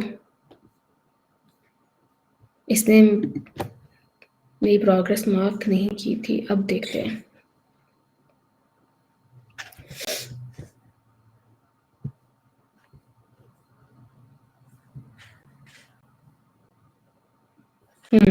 ठीक है, वो कोड मैंने रन नहीं किया था तो इसने मुझे मेरी प्रोग्रेस मार्क नहीं की थी, अब करती है। ठीक है, क्योंकि मैं सेल रन करना भूल गई थी। अच्छा जी, फिर आ जाता है पीडीएफ डॉक्यूमेंट एनालिसिस। वो कहता है यू कैन यूज जेमिनी 1.1। अच्छा ठीक है, अब आप, क्योंकि हमें पता है मल्टी मॉडल है, पीडीएफ डॉक्यूमेंट, वीडियो हो, टेक्स्ट हो, कुछ भी हो, ये उसको एज एन इनपुट लेके हम एनालाइज करके दे सकता है। अब यहाँ पे पीडीएफ डॉक्यूमेंट क्या लिया, एक पेपर है जिसका लिंक ही दिया हुआ है इन्होंने। ठीक है, इसको हमने लोड कर लेना। ठीक है, सेम इसी तरीके से इसका पाथ दिया। ठीक है, इस पाथ से लोड करेगा। ठीक है, फिर हमारे पास एक प्रॉम्प्ट है। अब इस पीडीएफ के साथ हमें करना क्या है, वो कहता है कि you are a very professional document summarization specialist. Again summarization task हो रहा है यहाँ पे। ठीक है, और वो कहता है समराइज द गिवन डॉक्यूमेंट, ये हमारा प्रॉम्प्ट है। फिर वो कहता है पीडीएफ फाइल लोड कर लो। हमने अगेन पार्ट यूज किया, सिमिलरली हमने अपनी पीडीएफ लोड कर लिया। फिर हम अपने इंस्ट्रक्शंस बना लिए हैं, प्रॉम्प्ट भी दे दिया उससे, और हमने अपनी फाइल भी दे दी है। हमने कहा कंटेंट जनरेट कंटेंट को हमने पास किया, उसने हमें इसका की समरी जनरेट करके दे दी है।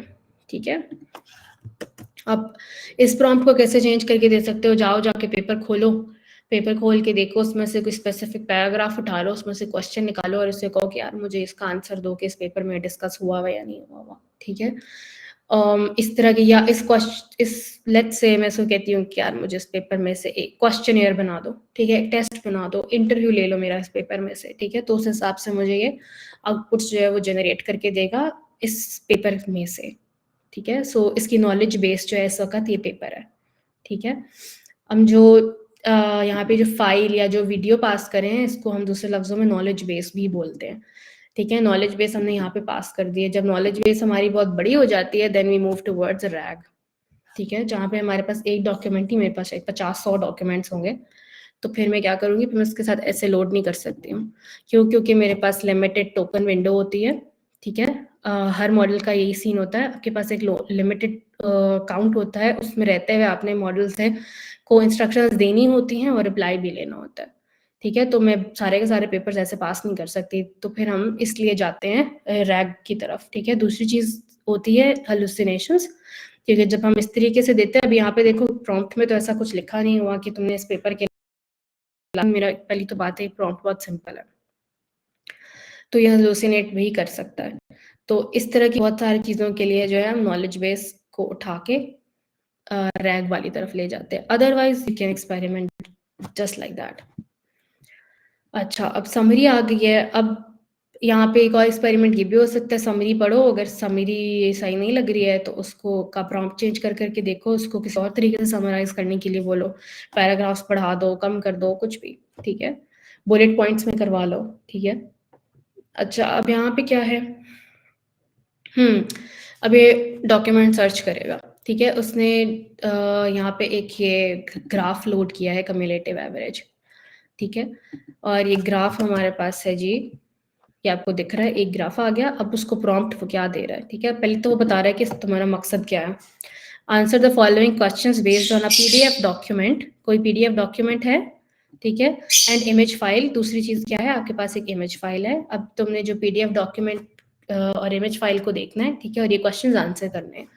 क्या क्वेश्चंस है, look through the image and the PDF document currently and answer the question, give a short and terse answer to the following questions. Do not paraphrase or reformat the text you see in the image, or cite the source of page number for the PDF document. अभी उसने एक अच्छा formatted prompt दिया है और उसको exactly बताया है कि तुमने करना क्या है।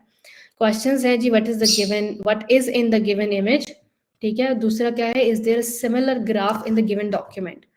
और कॉन्टेक्स्ट, ठीक है, कॉन्टेक्स्ट में वो क्या करेगा, चीजें देगा जिसमें से हमें क्वेश्चंस पूछ रहे हैं ऐसे। ठीक है, यानी कि कौन सा डॉक्यूमेंट, कौन सा इमेज। ठीक है, ये हमने इसको भी बताना है। और इसके बाद वो हमें रिप्लाई करेगा। सॉरी, कॉन्टेक्स्ट लिखा हुआ है, ठीक है।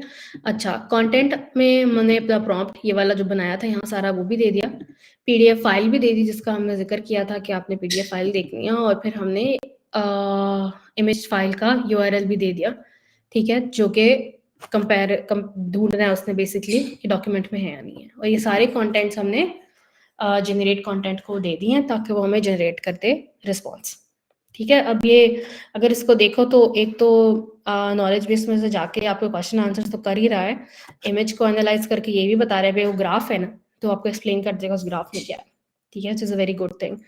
और उसके अलावा एक तरीके से सर्च भी हो जाएगी आपकी, डॉक्यूमेंट में गया जाके ढूंढा उसने ये है या नहीं है, ठीक है, या सिमिलर ग्राफ है या नहीं है, ठीक है। तो ये हमारे पास रिस्पॉन्स आ गया, और ये मैंने रन नहीं किया तो रन कर लेते हैं पहले। और बस ये लैब भी खत्म होने वाली है, तुम्हें बोर हो गए होगे। चल जाएगा अभी ये थोड़ी देर में।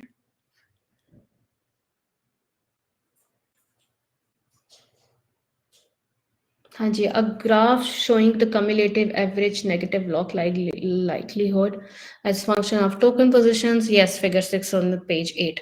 उसने आपको बता दिया ग्राफ में भी क्या था, और उसने ये भी बता दिया कि जो डॉक्यूमेंट है इसके पेज 8 पे ये फिगर मौजूद है, फिगर का नंबर भी दे दिया, ठीक है। अब ऑल मोडालिटीज आ गई, हम पहले ये देख लें कि एक्सपेरिमेंट पीडीएफ ये हो गया हमारा, ठीक है। तो इस तरीके से अपनी प्रोग्रेस को भी चेक करते जाना है। जिस तरह मैं कोड का ब्लॉक चलाना भूल गई थी तो उसने मेरी प्रोग्रेस मार्क नहीं की थी, इससे मुझे अंदाज़ा हो गया था कि वो मैंने रन नहीं किया, फिर मैंने रन किया तो उसने मेरी प्रोग्रेस मार्क कर दी थी। तो इसलिए ये ज़रूरी है कि साथ साथ चलाते रहो ताकि तुम लोगों को पता चलता रहे कि चीज़ें कंप्लीट हो रही हैं, यहाँ पे स्कोर भी बढ़ रहा है हमारा। तो अब ये टास्क 6 जो ये लास्ट टेस्ट में हमने सारी मोडालिटीज़ जो है वो एक साथ टेस्ट करनी है। तो इसमें क्या हो रहा है जी, हमारे पास एक वीडियो है, ये पहले वीडियो लोड हो जाएगी। अच्छा, अब ये वीडियो है, वीडियो में ऑडियो भी है, ठीक है। फिर ये एक इमेज फाइल आ गई। अच्छा, ये हम 5 मिनट की वीडियो नहीं देख रहे फिलहाल। फिर इमेज को लोड कर लेते हैं,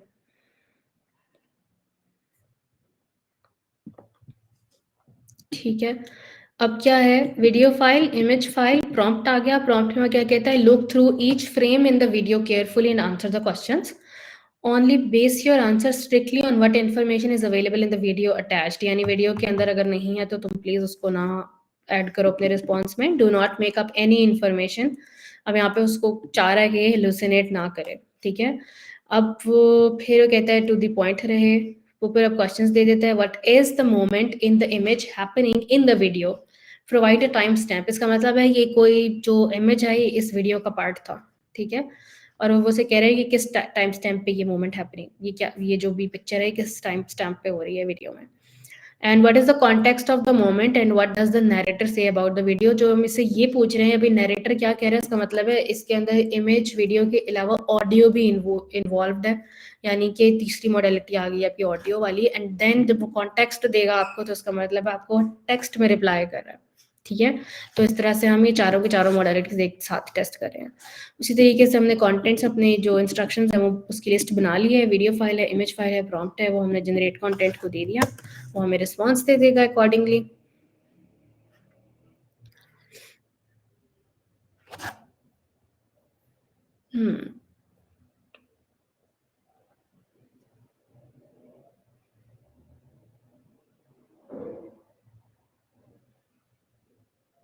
हो जाएगा अभी रन ये।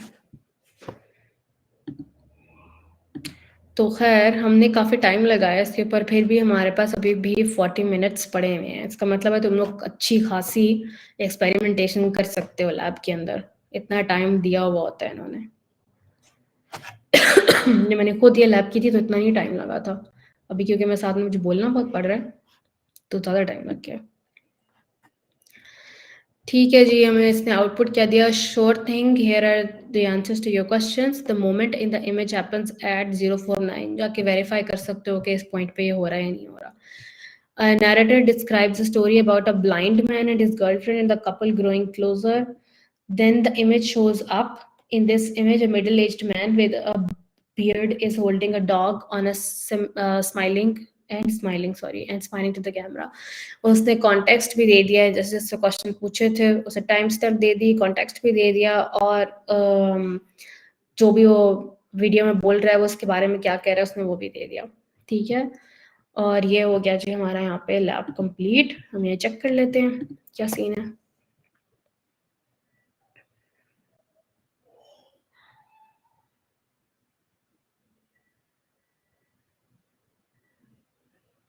मेरे मार्क्स क्यों नहीं किए भाई 100? मैंने तो कोई गलती नहीं की। ये देखो यहाँ पे नजर रखनी है, अभी तक इसने 100 कोई नहीं किया है, हमने सब किया है ना। लेट्स सी कोई चीज छोड़ी तो नहीं है। ये भी है, ये भी हो गया, ये भी हो गई है। ओप सॉरी, ज़ूम आउट हो गया। ओह सॉरी, ये मैंने जूम करने से 100 नहीं होता। पता लगे तुम लोग ये समझो कि मैं जो है वो जूम करके जो है ना यहाँ पे खुद 100 कर लिया। ठीक है, कभी कभार थोड़ा सा वेट करें तो स्कोर पूरा हो जाता है। ठीक है, तो ये नहीं समझना कि जूम आउट करेंगे, स्क्रीन आगे पीछे करेंगे तो हमारा स्कोर जो है ना 100 हो जाएगा। तो अब हमने क्योंकि लैब कंप्लीट कर ली है, सारे असेसमेंट्स रेड है मेरे, सॉरी ग्रीन है, मेरे मार्क्स पूरे हैं 100/100। ठीक है, ए ग्रेड। तो अब मैं लैब एंड कर सकती हूँ। ठीक है, तो ये सारी चीज़ें मेक श्योर करके लैब एंड करनी है, क्योंकि मैं इससे पहले कर देती तो फिर ये मुझे इसने कंप्लीशन मार्क नहीं करनी थी मेरी लैब की, मुझे दोबारा करनी पड़ती। ठीक हो गया, हमने लैब एंड कर दिया। अभी भी 40 मिनट पड़े हुए हैं, बहुत सारी एक्सपेरिमेंटेशन वैसे हो सकती है। लैब में 40 मिनट पड़े हुए हैं, बट हमारे पास नहीं है 40 मिनट, बस मसला ये है। चाहो तो भाई तुम लोग इसको कमेंट्स और रेटिंग्स दे सकते हो, तो मैंने तो फिलहाल नहीं दिए हैं। अच्छा, इसको हम रिफ्रेश कर लें। मैं देखना चाह रही हूँ मेरा क्रेडिट माइनस हो गया, तुम लोगों को दिखा दूंगी। S33 हो गए। तो जैसे जैसे लैब करते जाओगे तो क्रेडिट्स जो है तुम लोगों के माइनस होते जाएंगे। अच्छा, इसी तरह आगे हमारी 2 और लैब्स हैं, बट अगेन हमारे पास इतना टाइम नहीं है कि मैं सारी करें। तो तुम लोग अपना जो है वो जिससे रजिस्टर नहीं किया हुआ वो लिंक यूज़ करके रजिस्टर करें, और AI सीखो के लिंक पे जाओ, रजिस्टर करो, तुम लोगों के पास ईमेल आएगी, उसको फॉलो करो इंस्ट्रक्शंस को, और अपने लिए जो है क्रेडिट्स ये 9 क्रेडिट्स मिलेंगे तुम लोगों को सबसे पहले। उससे ये मैंडेटरी लैब्स हैं 3, वो कंप्लीट करनी है। 9 क्रेडिट्स हैं, 3 लैब्स हैं, तो काफ़ी है, रीअटेम्प्ट भी करना पड़े तो हो जाएगा, कोई मसला नहीं। जिसको भी कोई क्वेश्चन है, किसी किस्म की कंफ्यूजन है, वो ये QR कोड स्कैन कर सकते हैं और हमारे ग्रुप में कर सकते हैं। हाँ, ये रजिस्ट्रेशन का लिंक ही है इसमें, तो इसको कर लो scan. We also have added the registration link। अगर आप कहते हैं तो मैं रजिस्ट्रेशन लिंक का भी QR कोड यहाँ पे दे देता हूँ, तो आप सब लोग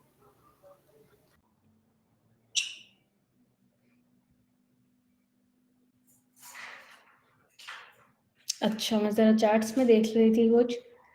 यार किसी ने ये भी पूछा हुआ था कि LLM कौन सा LLM?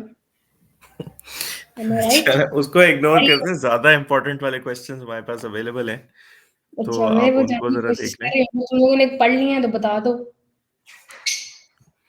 जी, कितनी सारी बेसिकली चैट काफी सारे तो आंसर हो गए हुए हैं। कुछ है। साइन अप से रिलेटेड थे, उसके ऊपर भी हमारी टीम ने गाइड कर दिया हुआ है। जो लेटेस्ट वाला है, आई थिंक वो आप कर लें। तैयब अब्दुल्ला का क्वेश्चन है, हाउ आई वुड नो कि थ्रेशोल्ड किसका ज्यादा बनता है। आई थिंक ये अर्लियर जब लैब आप करवा रही थी तब ये क्वेश्चन आया था। हाँ, और ओके। दूसरा ये है कि जो फाइनल क्विज होगा उसमें किस तरह के क्वेश्चंस आएंगे। अच्छा यार, फाइनल क्विज का ऑनेस्टली मुझे भी नहीं पता, बट तुम लोगों ने जो लैब्स में सीखा होगा उसी में से क्वेश्चंस आएंगे। सिलेबस के बाहर कुछ नहीं आएगा, जो क्लास में पढ़ा है उसमें से मिलेगा तुम्हें टेस्ट। ठीक है, तो जब लैब्स कर रहे होगे इसका अच्छा तरीका ये है, जैसे मैंने भी बताया था कि जो कोड है उसको सिर्फ रन नहीं करना। ठीक है, कि बस आपने एक टास्क चेक करना है कि भाई मैंने कर लिया है, तो आपने उसको गए बस कोड चलाया चलाया चलाया चला के आगे, तो फिर जाहिर है तुम लोग नहीं पास कर सकोगे क्विज ऑब्वियसली। ठीक है, लेकिन अगर प्रॉपरली समझ के कर रहे हो कि कोड में कुछ लिखा हुआ है, कोई मॉड्यूल यूज हो रहा है, उस मॉड्यूल में से कौन सी क्लास इंपोर्ट हो रही है, फिर वो क्लास हमें क्या क्या फंक्शनैलिटी दे रही है, हम क्या यूज कर रहे हैं, अगर वो चीज़ देख ले तो इतना ज़्यादा टाइम नहीं लगता है इसे। मेरा ख्याल है हार्डली तुम लोगों को अभी 3-4 मिनट लग जाएंगे हर कोड के ऊपर। अगर तुम लोग ये जाके देख लो कि क्लास इंपोर्ट हुई हुई है, इस मॉड्यूल इंपोर्ट हुआ हुआ है, तो क्यों हुआ हुआ है, हमने इसमें से क्या क्या यूज़ करना है। कहीं पे कोई क्लास आपने इंपोर्ट किया है तो वो आप जाके देखा कि अच्छा यार ये क्लास हमें क्या क्या और फंक्शनैलिटी देती है, या मैं इस क्लास को यूज़ करके क्या क्या पैरामीटर्स ट्वीक कर सकता हूँ, वो जाके देख लो। 3-4 मिनट एक्स्ट्रा लग जाएंगे तुम लोगों के, लेकिन उसमें फ़ायदा ये होगा तो तुम लोगों को समझ में आ जाएगी। मतलब टाइम लगा ही रहे हो ये रन करने के लिए, तो बेहतर है कि अच्छे से समझ लो उसको एक साथ। दूसरी चीज़ के क्विज में फेल नहीं होगे, ठीक है। और क्विज पास कर लोगे तो फिर तुम लोग को स्वैग्स मिल जाएंगे, तो एक तीर से 2-3 शिकार हो जाएंगे, ठीक है। फिर दूसरा क्वेश्चन था तैयब वाला, क्या क्वेश्चन था कि एक मुझे सेकंड मैं क्वेश्चन दोबारा रेफर करता हूँ। मैं एक्चुअली चैट में भी उन्हीं के क्वेश्चन आए हुए थे तो वो भी मैं रेफर कर रहा था। हाँ हाउ इट वुड नो कि थ्रेशोल्ड किसका ज्यादा बनता है। ओके, अच्छा अच्छा। अब थ्रेशोल्ड इस तरह से होता है, देखो सबसे पहली चीज़ तो आती है, यहाँ पे तो कोई यूज़ केस नहीं था हमारा, ठीक है। हम लोग सिर्फ क्या कर रहे हैं, सीख रहे हैं, फंक्शनैलिटीज टेस्ट कर रहे हैं कि जेमिनाई को किस किस तरीके से यूज़ किया जा सकता है, ठीक है। बट जब प्रॉम्प्ट डिज़ाइन की और सेफ्टी थ्रेशोल्ड्स की बात आती है, जब आप एक्चुअली रोल आउट करते हो प्रोडक्ट्स अपनी, तो फिर आपको देखना पड़ता है कि मेरा चैट बॉट या मेरा प्रोडक्ट एक्सपर्ट बॉट है या जो भी मैंने इंटरफेस बनाया वो किस मकसद के लिए यूज़ होगा। एक एग्जांपल दे देती हूँ। लेट्स से मैंने एक मेडिकल पर्पस के लिए बनाया था, ठीक है। वो सिर्फ मेडिकल से रिलेटेड क्यूरीज करे, मैंने उसकी नॉलेज बेस में कुछ डॉक्यूमेंट्स भी रखे हैं। मैं चाहती हूँ सिर्फ उन डॉक्यूमेंट्स में से मुझे आंसर करे, तो मुझे दोनों सेटिंग्स को बहुत स्ट्रिक्ट करना पड़ेगा, ठीक है। अब उसके अंदर जिस तरह अभी तुम लोग चैट जीपीटी से या जेमिनी से बात कर रहे होते हो, तो तुम लोग कोशिश करते रहते हो, ठीक है, उससे उल्टी सीधी चीज़ें निकलवाने की सभी कर रहे होते हैं, ठीक है। और उसके अंदर अब होता ये है कि इट्स नॉट दैट सिंपल कि मैं तुम्हें एक आंसर दूं कि आप इसको सबको स्ट्रिक्ट कर दो। मैं ये नहीं कह सकती, या मैं तुम्हें कहूँगी यार सबको तुम लो सेटिंग्स कर दो, मैं ये भी नहीं कह सकती। This is something you will learn with experimentation. जब हम अभी भी जब हम काम करते हैं, हमें कोई चीज़ बिल्ड कर रहे होते हो, तो हम थोड़ी सी एक्सपेरिमेंटेशन करते हैं चीज़ों को ऊपर नीचे करके। अगर मैं इसका ये filter if I am not sure for my use case के एंड मुझे इसको बिल्कुल स्ट्रिक्ट कर देना चाहिए, तो मैं क्या करूँगी, उसको मिड में भी रख के देख लूँगी। हम टेस्टिंग करते हैं उसकी, फिर उसको लो में करके देखा, टेस्टिंग की। बट अगर आपने ओपन में छोड़ा हुआ, जैसे अभी हम इसको टेस्ट कर रहे थे अपनी नोटबुक के अंदर, ठीक है। इसे एक तो उसका प्रॉम्प्ट डिजाइन भी कुछ बहुत सिंपल है, ठीक है। कोई गार्ड रेल्स नहीं है उसके अंदर। मैंने अपने प्रॉम्प्ट में उसे कुछ नहीं बताया हुआ कि what you are suppose to do and what you are not suppose to do, तुमने क्या नहीं करना, ये भी नहीं उसको बताया हुआ। प्रॉपर पर्सोना डिफाइंड नहीं है, ठीक है। तो इस बेटर के फिर मैं क्या करूँ, अपनी जो भी सेफ्टी सेटिंग्स है उनको फुल ऑन स्ट्रिक्ट कर दूँ, ठीक है, ताकि वहां से कोई चीज लीक ना हो। दूसरा ये कि दूसरी चीज ये होती है कि कुछ चीजें ऑब्वियस है, ठीक है। हेट स्पीच है तो तुमने उसको लो सेटिंग पे करके क्या करना है, कोई चीज कोई इंटरेक्ट करता रहेगा तो वो बीच में कुछ ना कुछ स्लिप हो जाएगा, ठीक है।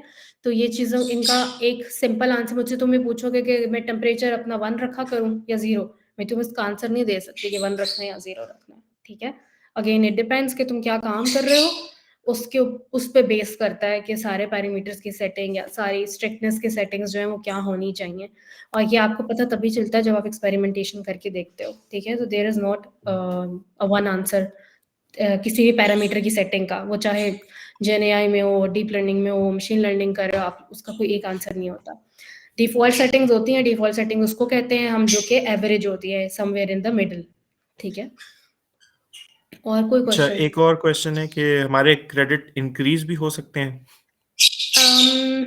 अच्छा, क्रेडिट इंक्रीज की दो चीज़ें हैं। जब तुम लोग पहली लैब के लिए करोगे तो 9 क्रेडिट्स मिलेंगे। वो 9 क्रेडिट्स को यूज़ करते हुए आपने जो मैंडेटरी लैब है उसको करना है। उसके बाद तुम लोगों को एक सेट ऑफ क्रेडिट्स मिलेगा, आई थिंक 300 समथिंग है, 300 395 है, 65 I am not sure, whatever जो भी है, वो आपको एक अमाउंट मिलेगी क्रेडिट्स की, ठीक है। और ये जितनी भी लैब्स है ना उससे बहुत ज़्यादा है वो क्रेडिट्स, ठीक है। जो आपने लैब्स कंप्लीट करनी है उससे बहुत ज़्यादा है।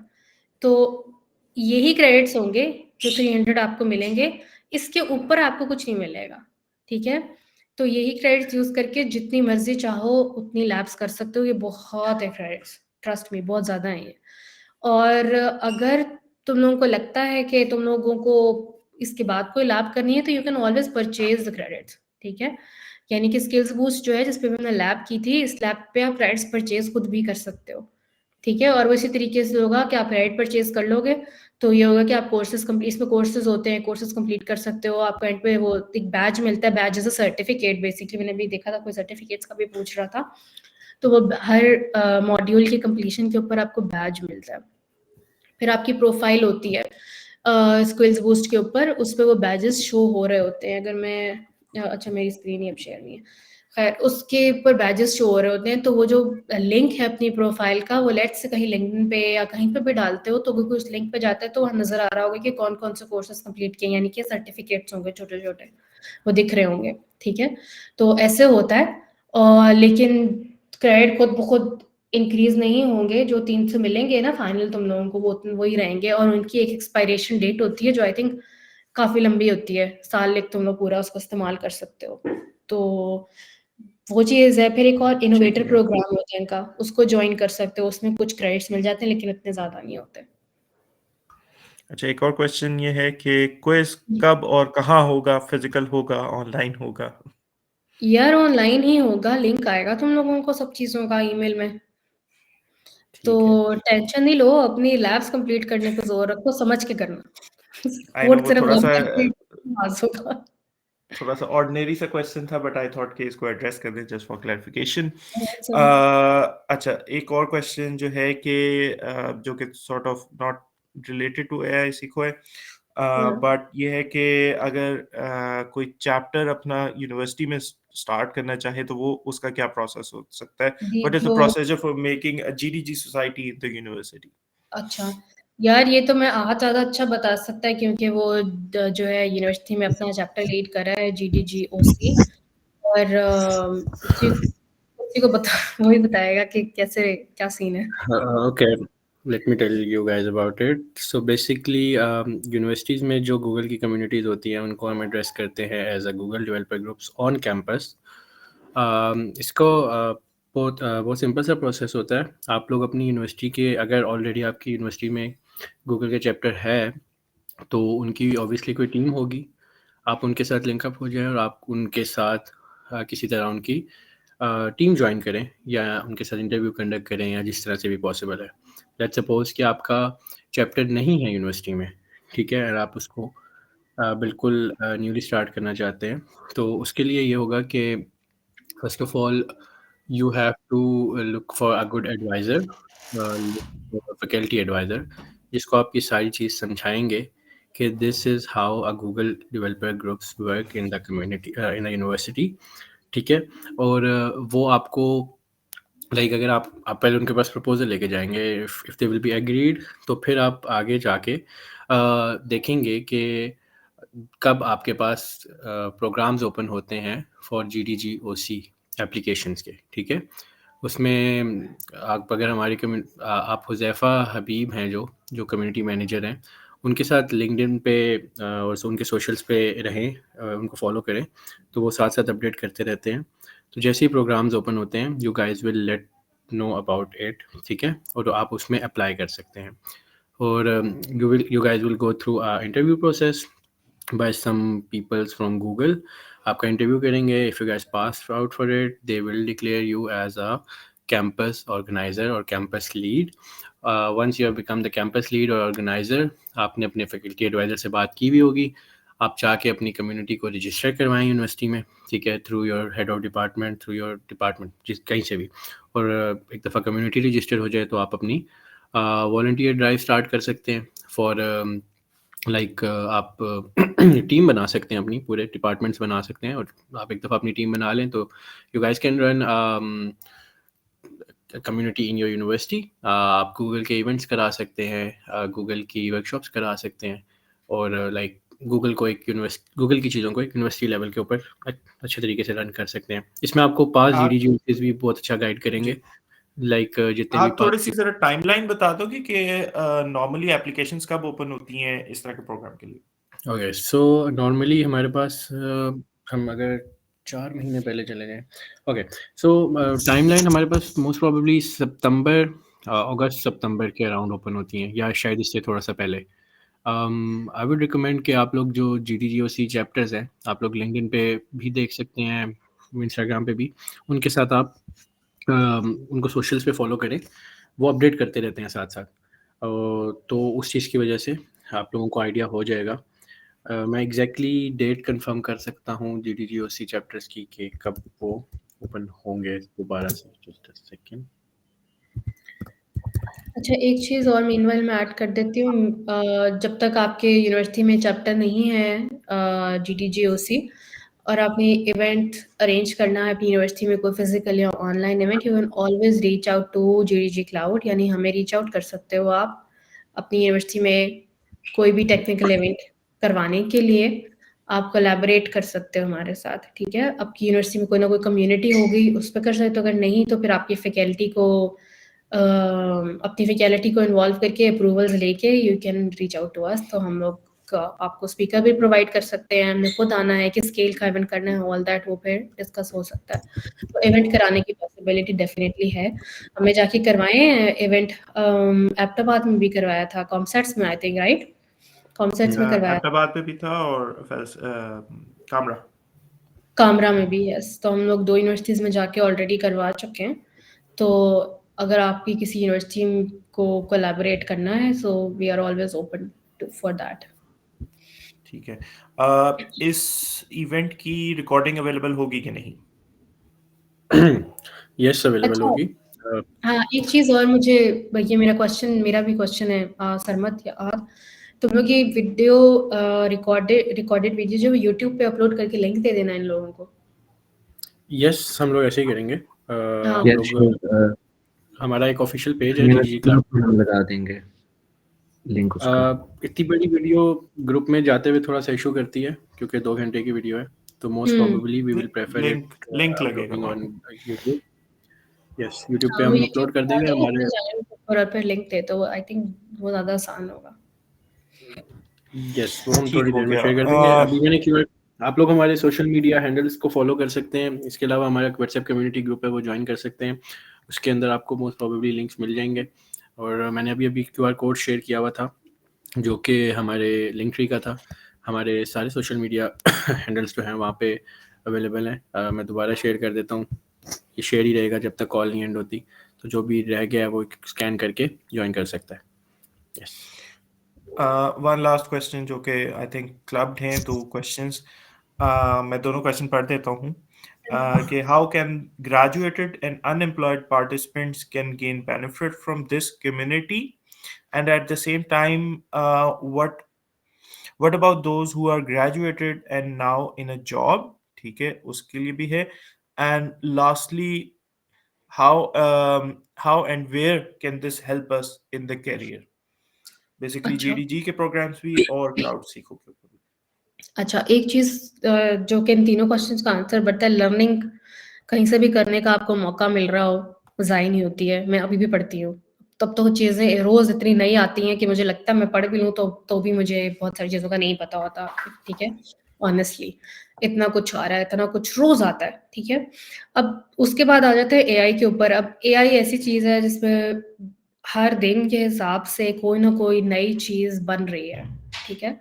तो आपकी जो कंपनीज़ हैं, ठीक है, एकदम से स्विच हो गए कि उनको ऐसे रिसोर्सेज़ चाहिए जिनको जो है ना AI का पता हो।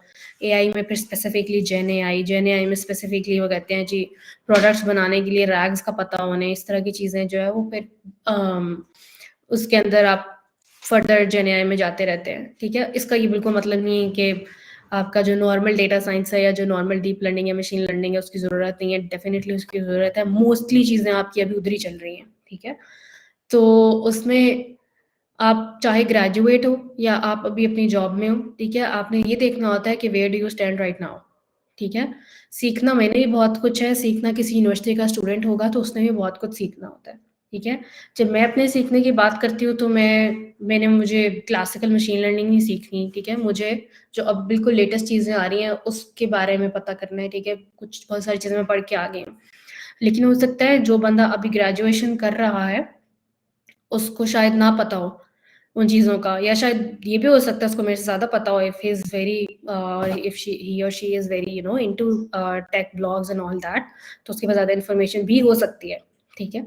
तो आपने सबसे पहले देखना है कि where do you stand right now and what is out there to learn more, ठीक है? उसके हिसाब से सबसे पहले तो आप देखते हो कि मैं कोई इवेंट अटेंड करने जा रही हूँ, कोई लैब लेने जा रही हूँ, तो वो मुझे कितना फ़ायदा देगी, that is how you gauge.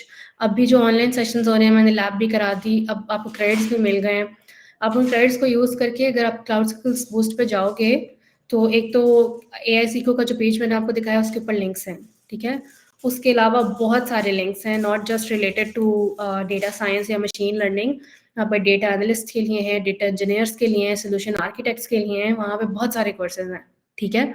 तो उन सब कोर्सेज को करने के लिए you need credits. Now you have the credits due to AI सीखो। अब उन क्रेडिट्स को यूज़ करके तुम लोग सीख लो जाके कुछ भी, ठीक है? क्योंकि अगर वैसे करोगे तो पैसे भरने पड़ते हैं, ये फ्री में मिल रहा है, फ्री में कुछ भी सीखने को मिल रहा हो सीख लेना चाहिए। ये चीज़ आ गई। फिर अब तुम लोग अगर जॉब के अंदर हो, ठीक है, और जॉब के अंदर जॉब का जो भी काम कर रहे हो, मुझे याद है हमारा बिल्ड विद एआई के पिछले साल जब इवेंट्स हुए थे, तो हमारे पास बहुत सारे ऐसे अटेंडीज थे जो कि प्रोफेशनल्स थे, फुल स्टैक डेवलपर्स, पर वो वहाँ पे इसलिए अटेंड करने आए हुए थे क्योंकि सीनियर प्रोफेशनल्स थे, जूनियर्स भी नहीं थे, क्योंकि they were trying to switch from full stack to AI की फील्ड में आना चाह रहे थे वो। और उस चीज़ को, उस गैप को ख़त्म करने के लिए एक तो वो नेटवर्किंग करना चाह रहे थे, जो लोग ऑलरेडी इंडस्ट्री में काम कर रहे हैं या जिस तरह हम लोग हैं, ठीक है? तो networking is another very very important, बहुत ज़्यादा इंपॉर्टेंट चीज़ है, ठीक है? जब आप इवेंट अटेंड करने आते हो तो उसमें सिर्फ आप इसलिए नहीं आ रहे होते कि मैं लैब लूँगी और लैब लेके मैंने कोई चीता बन जाना है। उसमें दूसरा इंपॉर्टेंट पार्ट होता है आपकी नेटवर्किंग का, ठीक है? नेटवर्किंग किस तरह काम आती है हम लोगों के, जब हमारे इवेंट्स पे आते हो, फिजिकल इवेंट्स पे, तो बहुत सारे तरह के लोग होते हैं, ठीक है? Now it's up to you कि आप उसका फ़ायदा किस तरह उठाते हो। लोगों से मिलो, बात करो, अपनी प्रॉब्लम शेयर करो, लोगों की सुनो, किसी का मसला शायद आप सॉल्व कर दो, कोई शायद आपका सॉल्व कर दे। हो सकता है उस दिन किसी ने किसी का मसला सॉल्व नहीं किया, but later on because you were connected now, तो किसी को कोई प्रॉब्लम आया तो आपको पता होगा, ओह हाँ, अच्छा वो बंदा मैं जानता हूँ, उससे मैं मिला था, उससे शायद उसको पता हो, ठीक है? क्योंकि मैं I am doing this since 2015-2016, और तब से लेके अब तक मैं इवेंट्स पे जाती हूँ, इसलिए नहीं क्योंकि मुझे कोई लैब करा देगा। इसके अलावा बहुत सारे एजेंडाज़ होते हैं मेरे, जिसमें मेरा सबसे इम्पोर्टेंट एजेंडा नेटवर्किंग होता है। एटलीस्ट मेरी लिस्ट में networking is more important then any other thing.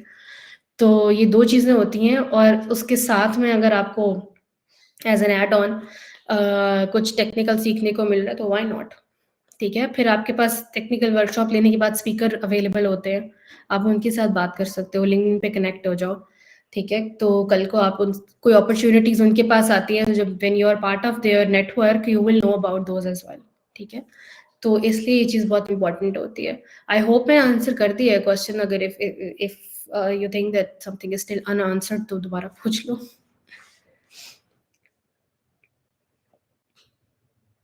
हाँ जी, और कुछ? यार मैंने आज पानी नहीं रखा अपने साथ तुम लोगों को ये सेशन देने से पहले, और बस अब मेरी जो है ना, बस हो I गया। think we have answered the maximum questions and we are also running out of time. So we should end it.